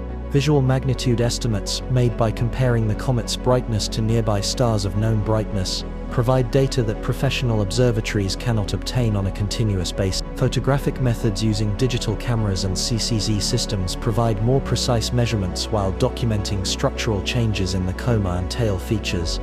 The question of whether Earth will encounter debris from Comet Swan adds speculative interest to the October observation. If our planet's orbit intersects a dust trail left by the comet during a previous passage through the inner solar system, we could experience a minor meteor shower as the particles enter Earth's atmosphere. However, such events remain highly uncertain for a newly discovered comet with no established debris trail. Spectroscopic observations of both comets during October could reveal their chemical similarities and differences, shedding light on their formation history. Professional observatories equipped with spectrographs can detect the emission lines of specific molecules, CnC2O, NH2, that indicate which volatile compounds are sublimating from each nucleus under solar heat. These chemical fingerprints provide direct evidence of composition and formation conditions. The observing logistics for the October double comet display favor observers with dark skies and clear horizons. Urban light pollution significantly reduces the visibility of faint objects, making rural or wilderness observing sites essential for optimal comet viewing. Weather patterns in late October vary by geographic location, requiring flexible planning for successful observation. For the casual observer, binoculars often provide a better comet viewing experience than a telescope. The wide field of view presents the entire comet nucleus, coma and tail in context, rather than magnifying a small section that may lose the overall visual impact. 7x50 or 10x50 binoculars are an optimal choice, providing enough light gathering power to reveal faint detail while maintaining a comfortable viewing perspective. The confluence of two bright comets in October 2025 provides an unprecedented opportunity for comparative observation. Side-by-side viewing can reveal differences in coma color, tail orientation, and overall morphology that reflect their different origins and evolutionary histories. Time-lapse photography across multiple nights can document how each object responds to changing solar wind conditions and observing geometry. Professional observatories worldwide have coordinated observing campaigns for both objects, ensuring comprehensive coverage across multiple electromagnetic bands. The Hubble Space Telescope may acquire high-resolution imagery that could resolve structural detail undetectable from ground-based observation, and radio telescopes could detect molecular emission lines that reveal the chemical composition and temperature structure within the expanding coma regions. Safety considerations for comet observation are much less significant than for an eclipse or lunar observation. Comets pose no direct threat to the observer, and no special filters or protective equipment are required beyond the normal precautions for nighttime outdoor activity. The main challenges lie in finding a dark observing site, dealing with weather conditions, and keeping equipment functional on a potentially cold October night. Educational opportunities multiply when two spectacular comets appear in the same sky under optimal observing conditions. Schools, astronomy clubs, and public observatories often organize special viewing events that introduce newcomers to cometary science, while providing experienced observers with the chance to compare objects of fundamentally different origin. These events foster science literacy while celebrating the wonder of cosmic phenomena visible to anyone willing to step outside and look up. As October 2025 approaches, the stage is set for a month of unprecedented celestial activity: an interstellar visitor transiting past Mars, a long-period comet reaching peak brightness, active solar weather conditions, and the ongoing aftershock sequence from the Venezuela earthquake. The confluence of phenomena spanning scales from terrestrial seismology to interstellar astronomy creates a timeline that challenges comfortable assumptions about cosmic coincidence. But before we explore the deeper questions posed by this extraordinary event cluster, we need to examine the patterns that the human brain inevitably perceives when dramatic phenomena converge in time and space. Part 11. Cosmic coincidence or pattern. Let's construct a timeline that captures the extraordinary event cluster of late September and early October 2025. On September 23, V1935 Centauri erupted to naked eye visibility. On September 24 at 22:21 UTC, the magnitude 6.2 earthquake struck Venezuela. On September 25, V1794 Sagittari exploded in Sagittarius. The magnitude 6.3 earthquake tore through the same Venezuelan region 5.5 hours after the first, followed by a magnitude 5.8 aftershock. In late September, the ENL model predicted a CME would transit the orbit of Comet 3I ILS. On October 3, the interstellar visitor flew past Mars at a distance of 0.119 astronomical units. On October 20th, 21st, Comet Swan made its closest approach to Earth, coinciding with the new moon and the peak of the Orionid meteor shower. On October 29th, Comet 3I ILS reached perihelion at 1.36 astronomical units from the Sun. This temporal compression of dramatic events across multiple domains, stellar explosions, terrestrial earthquakes, solar weather, and interstellar visitor dynamics, creates a narrative structure that feels almost choreographed. Two stars explode within 2 days, two major earthquakes erupt within hours. A solar storm transits space during the same week. An interstellar visitor approaches Mars while a solar system comet reaches its peak brightness. This clustering transcends simple coincidence and approaches something akin to cosmic synchronicity. The human brain evolved to detect meaningful patterns in complex environments, a cognitive ability that served our ancestors well when their survival depended on recognizing subtle correlations between environmental conditions and potential threats or opportunities. This pattern recognition architecture operates automatically, often below the level of conscious awareness, scanning for connections that might indicate causality, even when only correlation is present. Apophenia, the tendency to perceive meaningful patterns in random information, is both a strength and a potential weakness of human cognition. The same mental processes that allowed our ancestors to identify seasonal changes, predict weather patterns, and recognize social dynamics can also lead us to perceive significance in coincidental clusterings of unrelated events. The scientific mainstream provides clear guidance on the confluence of September-October. The USGS is adamant that there is no confirmed physical mechanism linking space weather phenomena to the occurrence of earthquake. Decades of correlational studies have failed to establish a reliable predictive relationship between solar activity and seismic events. Professional seismologists emphasize that earthquake prediction, whether based on terrestrial precursors or extraterrestrial influence, remains impossible with current methods. Similarly, stellar astronomers view novae as a predictable consequence of binary star evolution, occurring when a white dwarf accretes enough material from a companion star to trigger a thermonuclear runaway. The timing of a nova outburst follows the physics of the star, not the influence of Earth or the solar system.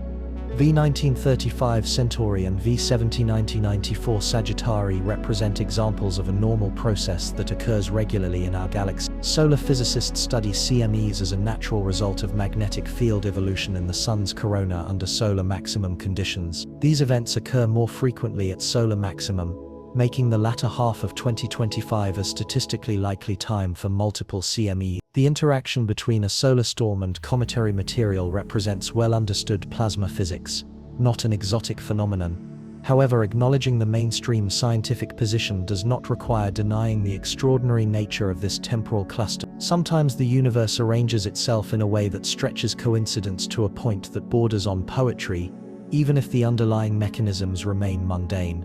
The question then becomes, how do we make room for both rigorous skepticism and appropriate wonder? A both-and approach allows us to appreciate the statistical clustering while respecting scientific boundaries.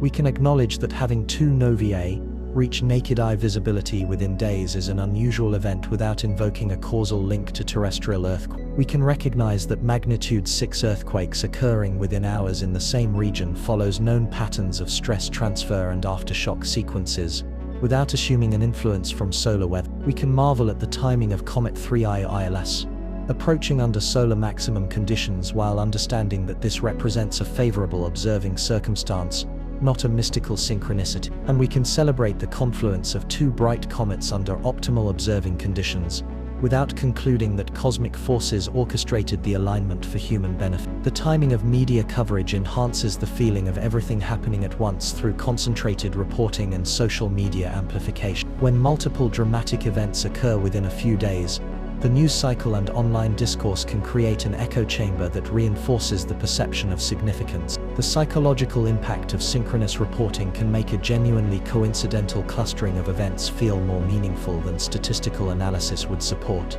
Archaeological and historical evidence shows that humans have always sought cosmic meaning in terrestrial events. Ancient civilizations interpreted comets as omens, eclipses as signs of divine displeasure, and coincidences of earthquakes and comets as supernatural communication. These cultural patterns persist in a modern context where scientific knowledge coexists with the deep psychological need to find meaning in apparently random clusterings of events. The challenge lies in maintaining scientific rigor while acknowledging the emotional and aesthetic impact of an extraordinary confluence. We can appreciate the beauty of cosmic timing without abandoning critical thinking. We can feel a sense of wonder at the universe's occasional arrangements without assuming intentional design or hidden causal links. Competing hypotheses deserve to be considered simultaneously, provided we maintain a clear distinction between established science and speculative possibility. The clustered but unrelated explanation rests on a solid foundation of physics. Stellar physics explains novae, plate tectonics explains earthquakes, solar physics explains CMEs, and orbital mechanics explains comet approach. Each phenomenon follows well-understood natural laws that operate independently. The cosmic resonance explanation ventures into more speculative territory, suggesting a subtle connection between phenomena that mainstream science does not yet recognize or understand. This perspective does not require abandoning physics but proposes that our current understanding may be incomplete in ways that could eventually reveal a genuine association between apparently unrelated domains. Both perspectives can coexist intellectually, provided we maintain appropriate epistemological boundaries. Established science deserves primary consideration because it rests on broad observational support and successful predictive power. Speculative hypotheses deserve exploration provided they are clearly distinguished from confirmed knowledge and can generate testable predictions. The autumnal equinox season provides additional context without requiring exotic explanation. The Russell-McFerrin effect creates geometric conditions that amplify space weather effects during September and October, making this period statistically more likely to produce significant geomagnetic activity. Seasonal patterns in earthquake occurrence have been reported for some regions, though the mechanisms remain unclear and the effects are generally weak. An archetypal framework provides a rich narrative without requiring a literal interpretation. Comets have symbolized change, upheaval, and cosmic communication in human cultures for millennia. Earthquakes represent the solid ground revealing its dynamic nature. Stellar explosions showcase the violent beauty of cosmic evolution. These archetypal associations provide powerful story elements that resonate with deep psychological patterns, independent of physical causality. We invite viewers and readers to hold an open mind to competing hypotheses, appreciating both the rigor of science and the wonder of narrative. We can enjoy the synchronicity of the cosmic event cluster without abandoning critical thought. We can explore speculative connections while maintaining respect for established physics. And we can celebrate the extraordinary while acknowledging the probable. Perhaps the most honest approach is to embrace the uncertainty while remaining open to discovery. Scientific progress proceeds through careful observation, hypothesis formation, and rigorous testing. not through premature certainty about complex phenomena. The September-October confluence provides rich material for both scientific analysis and imaginative exploration, provided we maintain a clear distinction between what we observe, what we hypothesize, and what we actually know. As we delve deeper into these questions, one particular speculative link deserves careful scrutiny: the long-debated possibility that space weather could influence terrestrial seismic activity through mechanisms that remain poorly understood. Part 12: Space Weather and Earthquakes. The idea that solar storms could influence the occurrence of earthquakes is one of the most persistent and controversial hypotheses in Earth-space science. For decades, researchers have reported statistical correlations between various space weather phenomena and seismic activity. However, no widely accepted physical mechanism explains how electromagnetic disturbances 93 million miles away could trigger the sudden rupture of Earth's crust. One of the most intriguing recent hypotheses comes from researcher Stephen Burns, who has proposed that a drop in solar wind density following a high-speed stream could create an electromagnetic vacuum that might subtly alter crustal stress fields. According to this model, when a fast-moving stream of solar wind suddenly gives way to a tenuous, slow-moving background solar wind, the change in electromagnetic pressure on Earth's magnetosphere could theoretically propagate through complex coupling mechanisms to affect stress accumulation on fault systems. The physical process would involve multiple steps, each introducing uncertainty and attenuation. First, the change in solar wind density would alter the shape and pressure of Earth's magnetosphere, the magnetic bubble that protects us from most space weather effects. The change in magnetospheric configuration could alter the electrical currents that flow through the ionosphere, Earth's conductive upper atmosphere, and these current changes could induce electromagnetic fields that propagate into the crust, where they could theoretically affect piezoelectric stresses in crystalline rock structure. Each step in this proposed causal chain involves effects measured in nanoteslas of magnetic field change or microstrains of stress change, quantities that are thousands of times smaller than the stress changes required to trigger an earthquake on a fault system that is not already very close to failure. The theoretical coupling mechanisms exist, but their magnitude appears insufficient to influence seismic activity under normal circumstances.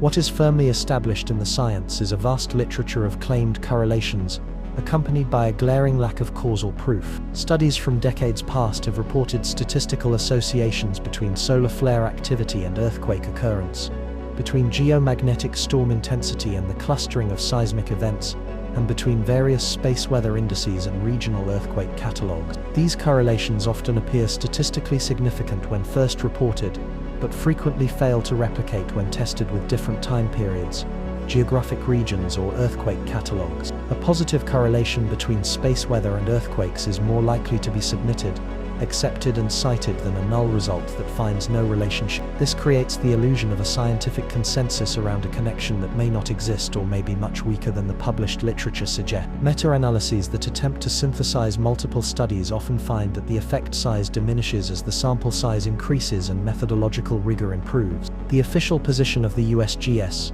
supported by international seismological organizations, is that there is no proven reliable correlation between space weather and earthquake occurrence. This conclusion is based on extensive statistical analysis of global earthquake catalogues, spanning multiple solar cycles, correlated with comprehensive space weather databases. When appropriate statistical controls are applied to correct for multiple comparisons, temporal clustering, and selection bias, most of the reported correlations disappear or become statistically insignificant. However, some researchers continue to explore more subtle potential links that might operate only under specific conditions. Atmospheric pressure changes associated with geomagnetic storms could theoretically alter the stress on fault systems, though these pressure changes are typically less than 1 millibar, far smaller than the normal weather-related pressure variations that show no clear link to seismic activity.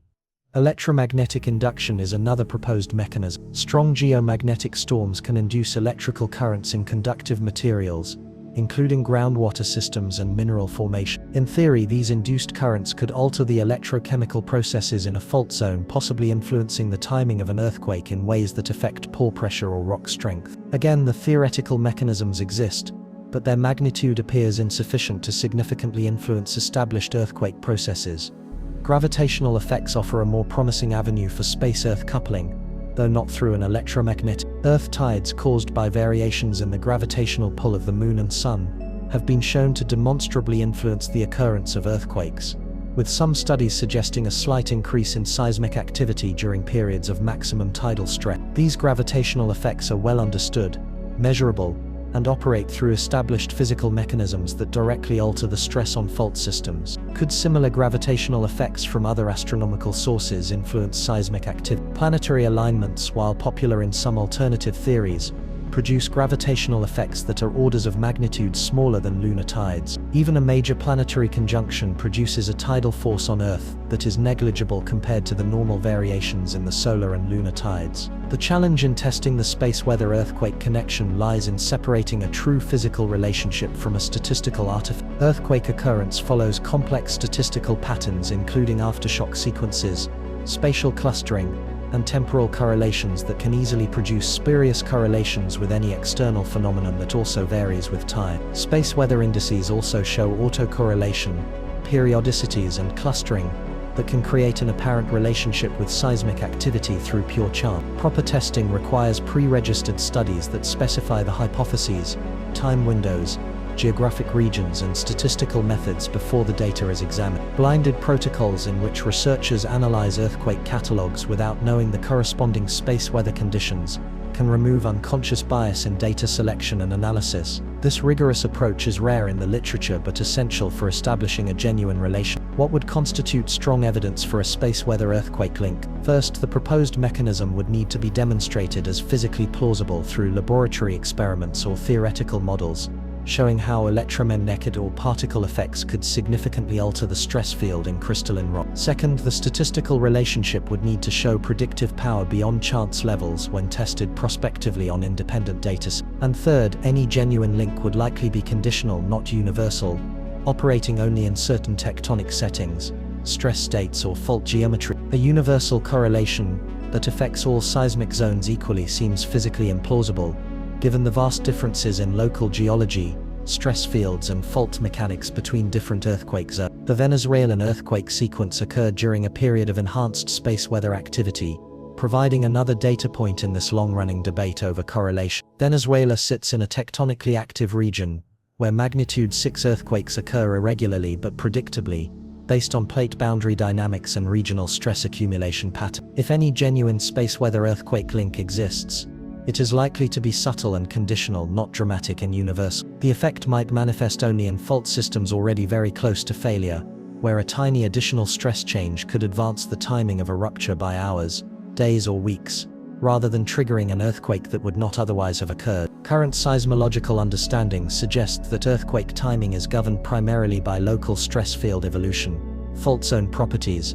and the stochastic processes that operate in complex, non-linear systems. External influences, whether from space weather, atmospheric pressure, or other sources, likely play a negligible role compared to the dominant tectonic forces that accumulate stress over decades and release it suddenly in major rupture. The most scientifically honest position is to acknowledge both the theoretical possibilities and the empirical limitation. A subtle electromagnetic or gravitational coupling between space weather and seismic activity cannot be entirely ruled out, but there is no compelling evidence that such a link operates at a magnitude sufficient to detectably influence earthquake occurrence. Future research should focus on a physics-first approach where plausible mechanisms are identified before observational data is searched for statistical correlation. For practical earthquake preparedness and risk assessment, space weather monitoring does not provide useful information about seismic hazard. Building codes, emergency planning, and public safety measures should continue to be based on established seismological knowledge about fault systems, historical earthquake patterns, and probabilistic seismic hazard assessment, not on space weather forecast. As we explore these Earth-cosmos connections, a more speculative question arises. Could the energy from distant stellar explosions somehow influence Earth climate or geologic processes on longer timescale? Part 13. Novae and Climate. The idea that stellar explosions might influence Earth's climate operates on vastly different scales of energy, distance, and time than the space weather earthquake hypothesis we just explored. While a nearby supernova could theoretically affect our planet's atmosphere and climate on geologic timescales, ordinary novae like V1935 Centauri and V70 1994 Sagittarii are far less energetic and much more distant, making any short-term terrestrial effect virtually impossible. Let's establish the scales involved with unforgiving precision. A typical nova releases the energy equivalent of our Sun's total output over roughly 10,000 years, approximately 10 to the 43rd joules. This sounds immense by human standards, enough to power our entire civilization for billions of years at its current consumption rate. However, this energy spreads out spherically from the explosion point, diluted by the inverse square law as it travels through interstellar space. V1935 Centauri is likely several thousand light-years from Earth, meaning its explosion occurred thousands of years before human civilization developed writing, agriculture, or permanent settlements. By the time this ancient stellar violence reached our solar system, the energy flux had diminished to a level comparable to that of a bright star, beautiful to observe, but completely negligible in terms of climate forcing or atmospheric chemistry. The energy that finally reached Earth from the 2 September novae was equivalent to a few extra photons per square meter. This is less additional radiation than you would receive from a flashlight held at arm's length. To put it in a climatic context, the total energy received by Earth from these two novae over their entire brightening and fading phase would not be enough to raise the temperature of a single cup of coffee by a measurable amount. Compare this to a nearby supernova, the real candidate for an astronomical climate influence on geologic timescales.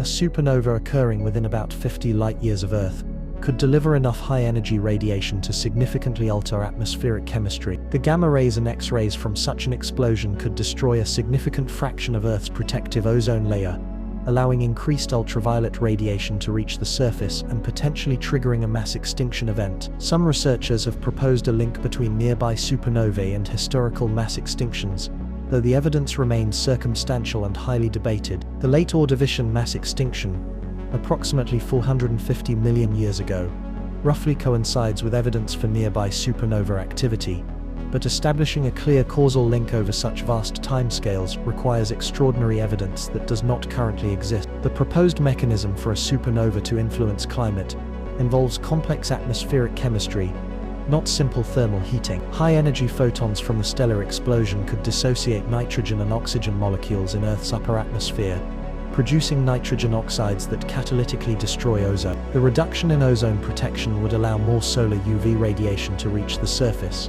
potentially damaging ecosystems and altering global climate patterns through complex feedback mechanisms. Cosmic ray interaction provides another potential channel for a stellar influence on Earth's climate, though again on scales and timeframes far removed from the September nova event. Some theories propose that cosmic rays, the high-energy particles accelerated by supernova shockwaves, might influence cloud formation in Earth's atmosphere by providing condensation nuclei for water droplet. In theory, a change in the cosmic ray flux could alter cloud cover and thus global climate, although experimental evidence for the mechanism remains limited and controversial. The September novae will contribute a negligible amount to the cosmic ray background on astronomical timescale, but their immediate effect on Earth's cosmic ray environment will be completely undetectable. The cosmic ray particles accelerated by V1935 Centauri and V179094 Sagittarius would take thousands of years to travel through interstellar space to our solar system, where they would be indistinguishable from the general background of galactic cosmic radiation. Media narratives often conflate different types of stellar explosions and their potential terrestrial effects, creating a confusing picture of real versus imagined threat. Headlines suggesting that a stellar explosion might affect Earth's climate often fail to distinguish between a nearby supernova, which could have a measurable effect on geologic time, and a distant nova, which has no practical climatic consequence. This confusion contributes to a broader pattern of astronomical sensationalism that prioritizes dramatic storylines over scientific accuracy. The temporal correlation between the September stellar explosions and the terrestrial earthquakes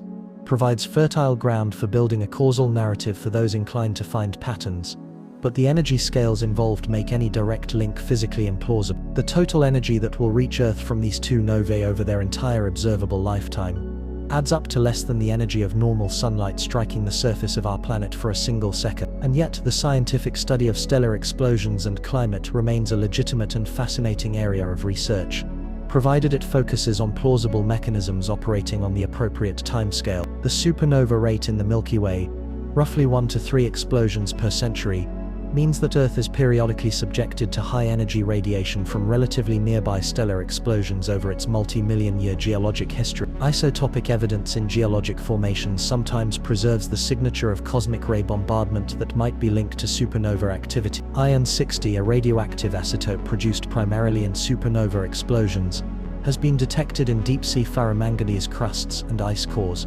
providing direct evidence that Earth occasionally experiences enhanced cosmic ray exposure from stellar sources. These isotopic signatures offer tantalizing clues about how stellar explosions might have affected our planet on geologic time, but they operate on scales of millions of years, not days or months. The Iron-60 detections suggest that Earth experienced an enhanced cosmic ray exposure approximately 2 to 3 million years ago, possibly coinciding with supernova activity in a nearby stellar cluster. Whether this enhanced cosmic ray exposure actually affected Earth's climate, atmospheric chemistry, or biological evolution remains an open and active area of research. Some theories have proposed a link between variations in the cosmic ray flux and the timing of ice age cycles, though the mechanisms remain speculative and the evidence inconclusive.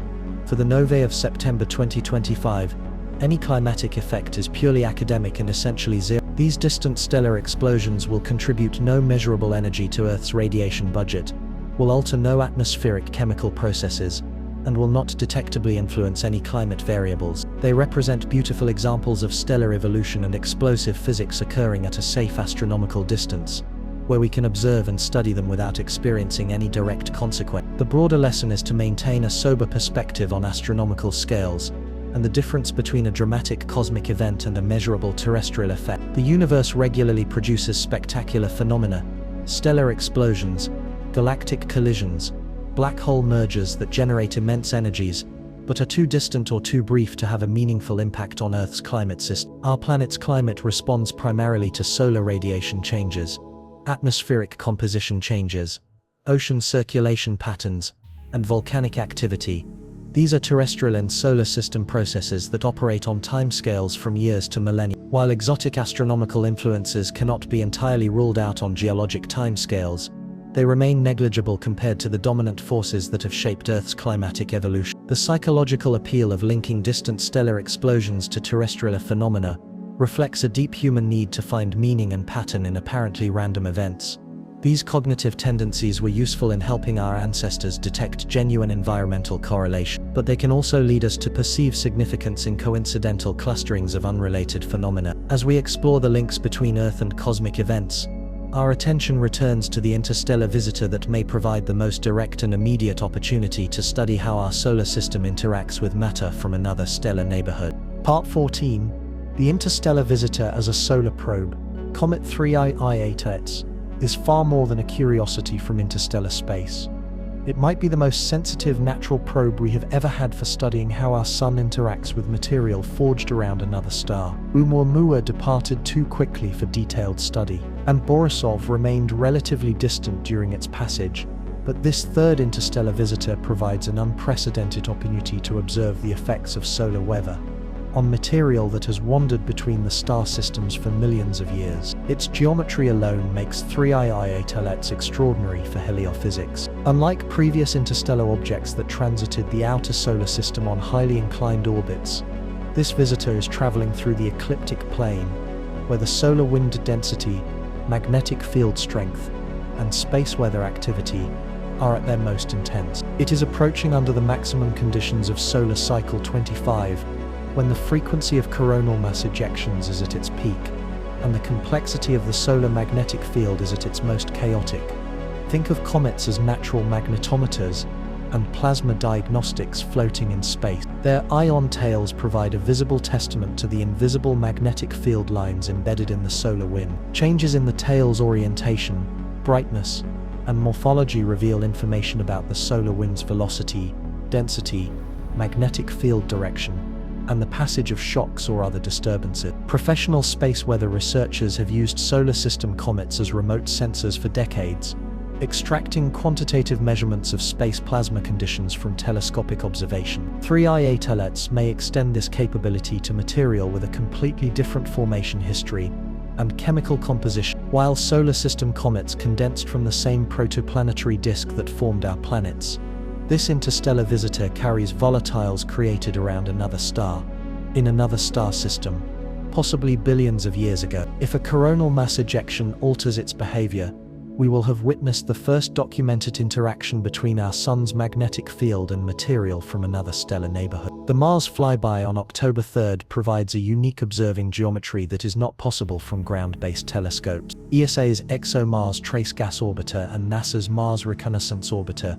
will observe 3 IA-telets from a distance of approximately 0.19 astronomical units, or about 28 million kilometers, providing a perspective and resolution that is not achievable from terrestrial observatory. The Mars Reconnaissance Orbiter's high-resolution imaging science experiment HiRISE camera, designed for high-resolution surface imaging, should be able to achieve a scale of approximately 30 kilometers per pixel when pointed at the interstellar visitor. While this resolution will not reveal surface details on the nucleus, it may be able to distinguish a compact central condensation from the extended coma structure. More importantly, simultaneous observations from the Mars orbiters and ground-based telescopes will provide parallax measurements that could constrain the visitor's size and activity level more precisely than a single point-of-view observation. The spectroscopic capabilities of the Mars orbiter platforms also provide additional scientific value. The ExoMars Trace Gas Orbiter carries spectrometers designed to detect trace gases in the Martian atmosphere. These instruments may be able to characterize the molecular emissions of 3 IA-teles at closest approach. The detection of cyanide, carbon monoxide, carbon dioxide, or other molecular species would provide direct evidence of the visitor's chemical composition and the conditions in its birth star system. Professional observatories worldwide continue to coordinate observing campaigns through the IAU's Minor Planet Center and various professional astronomy organizations. The goal is to conduct a comprehensive multi-wavelength monitoring campaign to track the interstellar visitor's brightness changes, spectral evolution, and morphological variations as it responds to the changing solar wind conditions on its inbound journey. Amateur astronomers contribute critical observations that professional observatories, focused on many different targets, cannot provide on a continuous basis. Visual magnitude estimates,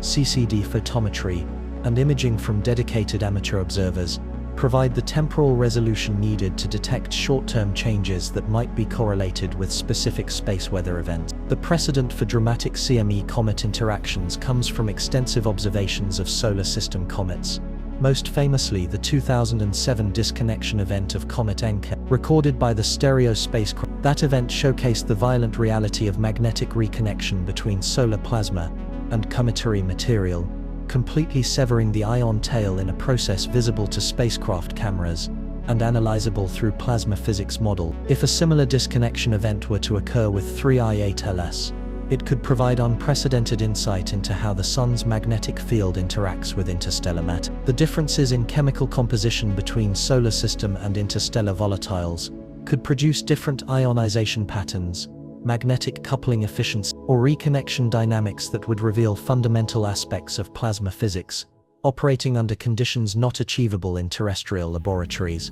The scientific questions extend beyond simple space weather interaction. 3 IA-teles carries the isotopic signature of its birth star system, which could reveal information about stellar nucleosynthesis processes, supernova enrichment patterns, and the chemical evolution of other parts of the galaxy. Solar heating liberates these ancient volatiles, giving us the first opportunity to conduct a close-up spectroscopic analysis of interstellar matter. The object's trajectory through multiple space weather environments, from the relatively quiescent conditions of interstellar space to the intense activity near solar maximum, provides a natural experiment in how cosmic radiation and magnetic fields affect interstellar matter over time. Observations could reveal whether millions of years of cosmic ray exposure have altered the visitor's chemical composition, physical structure, or volatile content compared to fresh solar system comets. Professional radio astronomy observations can detect molecular line emission that reveals the internal temperature structure,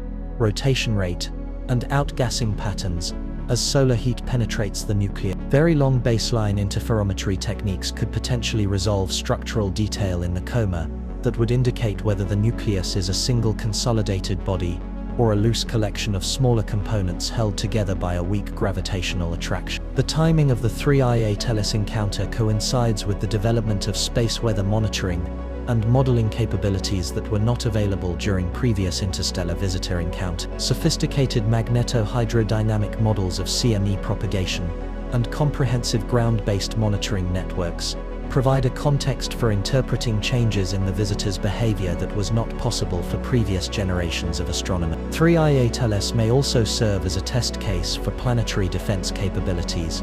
Although it poses no impact threat to Earth, the object's trajectory, brightness evolution, and response to space weather provide an opportunity to validate the telescope detection method, orbit determination techniques, and characterization capabilities that would be critical if a potentially hazardous interstellar object were to approach our planet.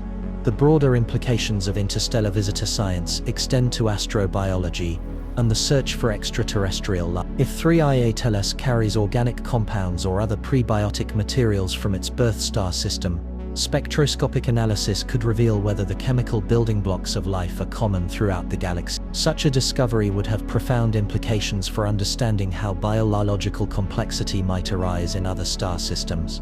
The visitor remains observable well into early 2026, ensuring that the scientific investigation can continue long after the initial excitement of the Mars flight. The perihelion on October 29th, and closest approach to Earth on December 19th, provide multiple opportunities for detailed study as the object evolves under changing solar heating conditions and space weather influence.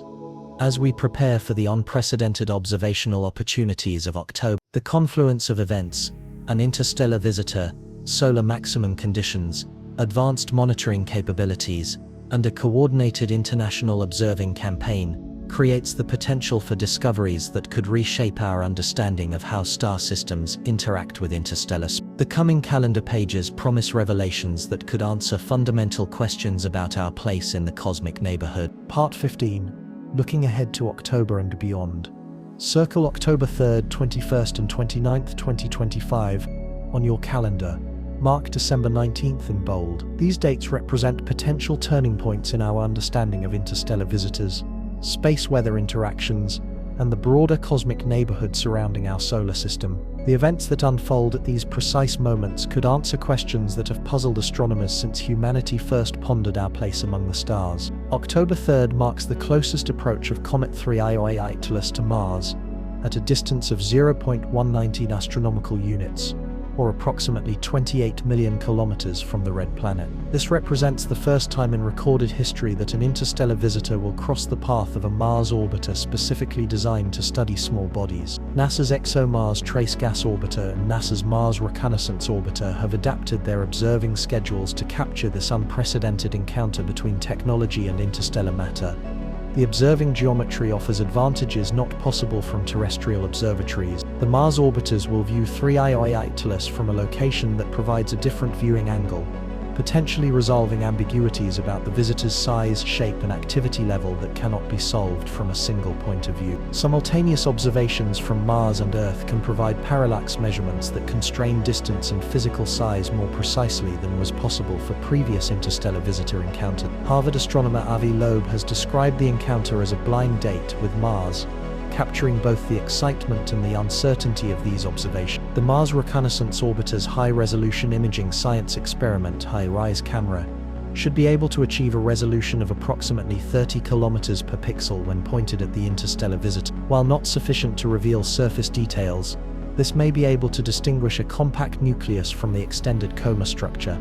Scientific expectations must remain realistic to avoid disappointment when initial results become available. Even to the most powerful telescopes, interstellar visitors appear as point sources at distances greater than 1 astronomical unit. The most likely outcome is an improved constraint on size, brightness, evolution, and spectral composition, rather than dramatic resolved images of exotic structures or unexpected phenomena. October 20th and 21st promise a different kind of celestial spectacle, as Comet C2025 R2 SWAN makes its closest approach to Earth at a distance of approximately 0. The timing coincides perfectly with new moon conditions that eliminate lunar interference, and the peak of the annual Orionid meteor shower, creating optimal dark sky conditions for comet viewing. Current brightness predictions suggest Comet SWAN could reach a magnitude of 4 to 6 at closest approach, making it visible to the naked eye under dark skies and an excellent target for binoculars or small telescopes. However, comet brightness predictions carry enormous uncertainty, especially for newly discovered long-period comets making their first documented approach to the inner solar system. Comet Swan could dramatically exceed expectations or disappoint observers if it fails to develop the spectacular tail structures that make a comet visually memorable. The confluence of multiple celestial events in late October creates an unprecedented opportunity for comparative observation. Stargazers may potentially observe an interstellar visitor, a bright solar system comet, multiple meteors per hour from the Orionid meteor shower, and the ongoing space weather effects of the solar cycle 25 maximum, all within the same optimal observing session under dark, moonless conditions. October 29th represents the moment of maximum solar heating for Comet 3I/Oumuamua, as it reaches perihelion at a distance of approximately 1.36 astronomical units from the Sun. This closest approach to our star will subject the interstellar visitor to thermal conditions that may liberate volatile compounds that have been locked in the nucleus for the millions of years of its journey through interstellar space. Perihelion observations could reveal whether 3I/Oumuamua follows typical cometary evolution patterns, or displays unique properties that reflect its interstellar origin. The solar heating could produce dramatic brightness increases,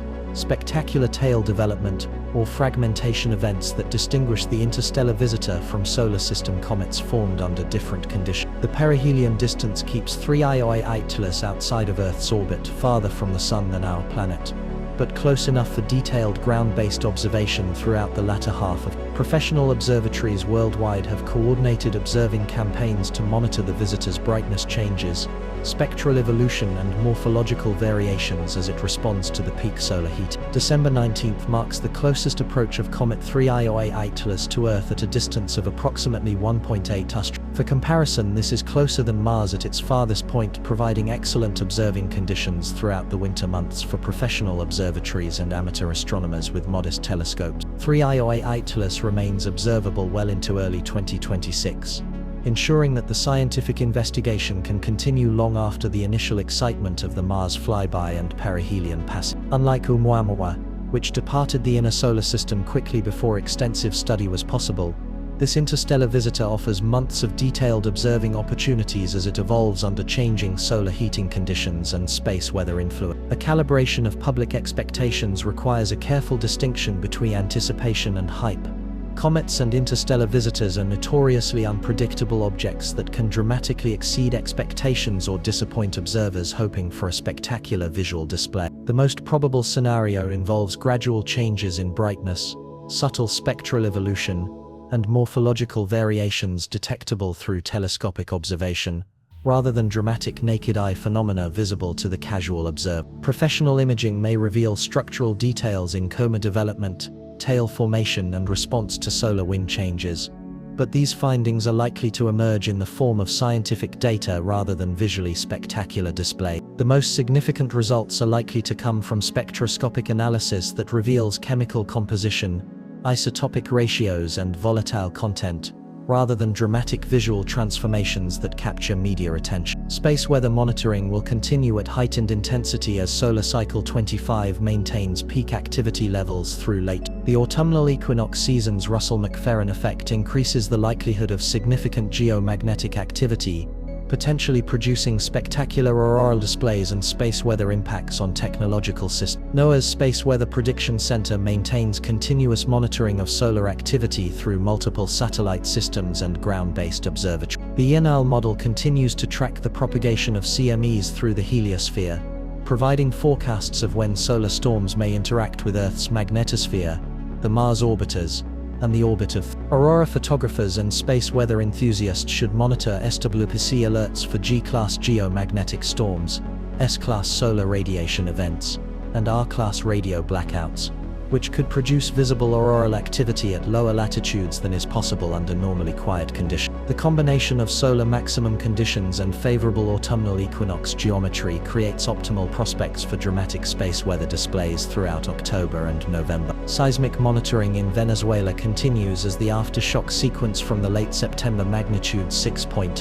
And 6.3 main shocks evolves, seismological organizations maintain continuous surveillance of regional seismic activity. Although there is no reliable method for predicting whether a larger event will strike the same region in the short term, the complex tectonics of the Caribbean-South American plate boundary ensure that the region will continue to produce earthquakes irregularly, but inevitably on geologic timescales. Building codes, emergency preparedness systems and public safety measures should continue to be based on established seismological knowledge, not on speculative links to space weather or astronomical events.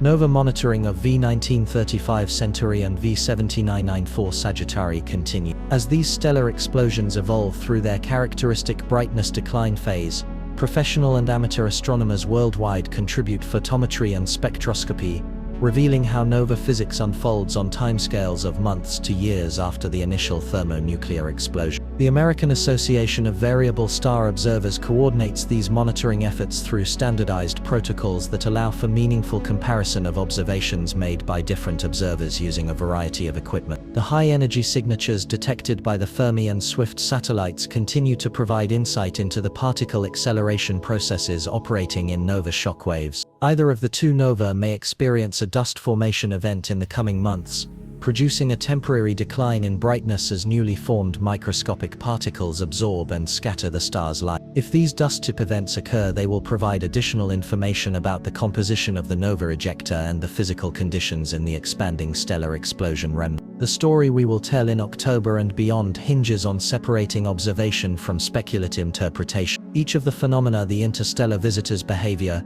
space weather activity, seismic monitoring, and nova evolution, follows established physical laws that operate independently of the apparent temporal clustering that captured our attention in late September. And yet the confluence itself is worthy of documentation and analysis as a remarkable example of how the cosmic plot occasionally arranges dramatic events across multiple domains in a compressed time interval. Whether this clustering is pure coincidence, a subtle physical connection we do not yet understand, or simply an inevitable consequence of living in a dynamic universe remains an open question that observations may help resolve. The call to action for viewers is to enjoy these celestial events safely, maintain realistic expectations, and consult authoritative data sources, rather than sensationalist media reports or unsubstantiated rumors. NASA, ESA, the Minor Planet Center, the USGS, and NOAA's Space Weather Prediction Center provide reliable ongoing updates about the unfolding event. Amateur participation in these observations provides a meaningful opportunity to contribute to scientific understanding,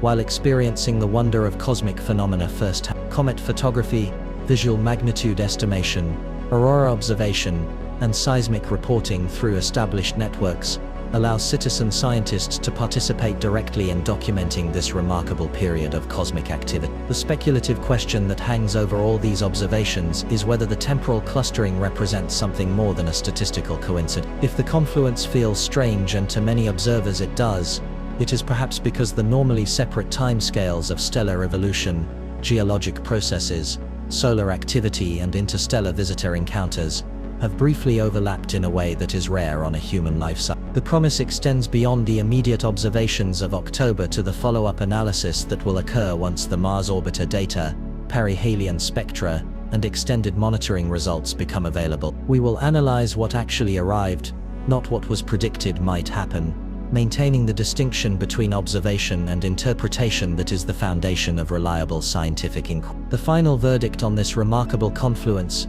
may require years of careful analysis to separate true physical relationships from coincidental clusterings, established science from speculative connections, and meaningful patterns from psychological projection. What is certain is that we are witnessing a confluence of cosmic events spanning from stellar explosions to terrestrial earthquakes, to an interstellar visitor encounter.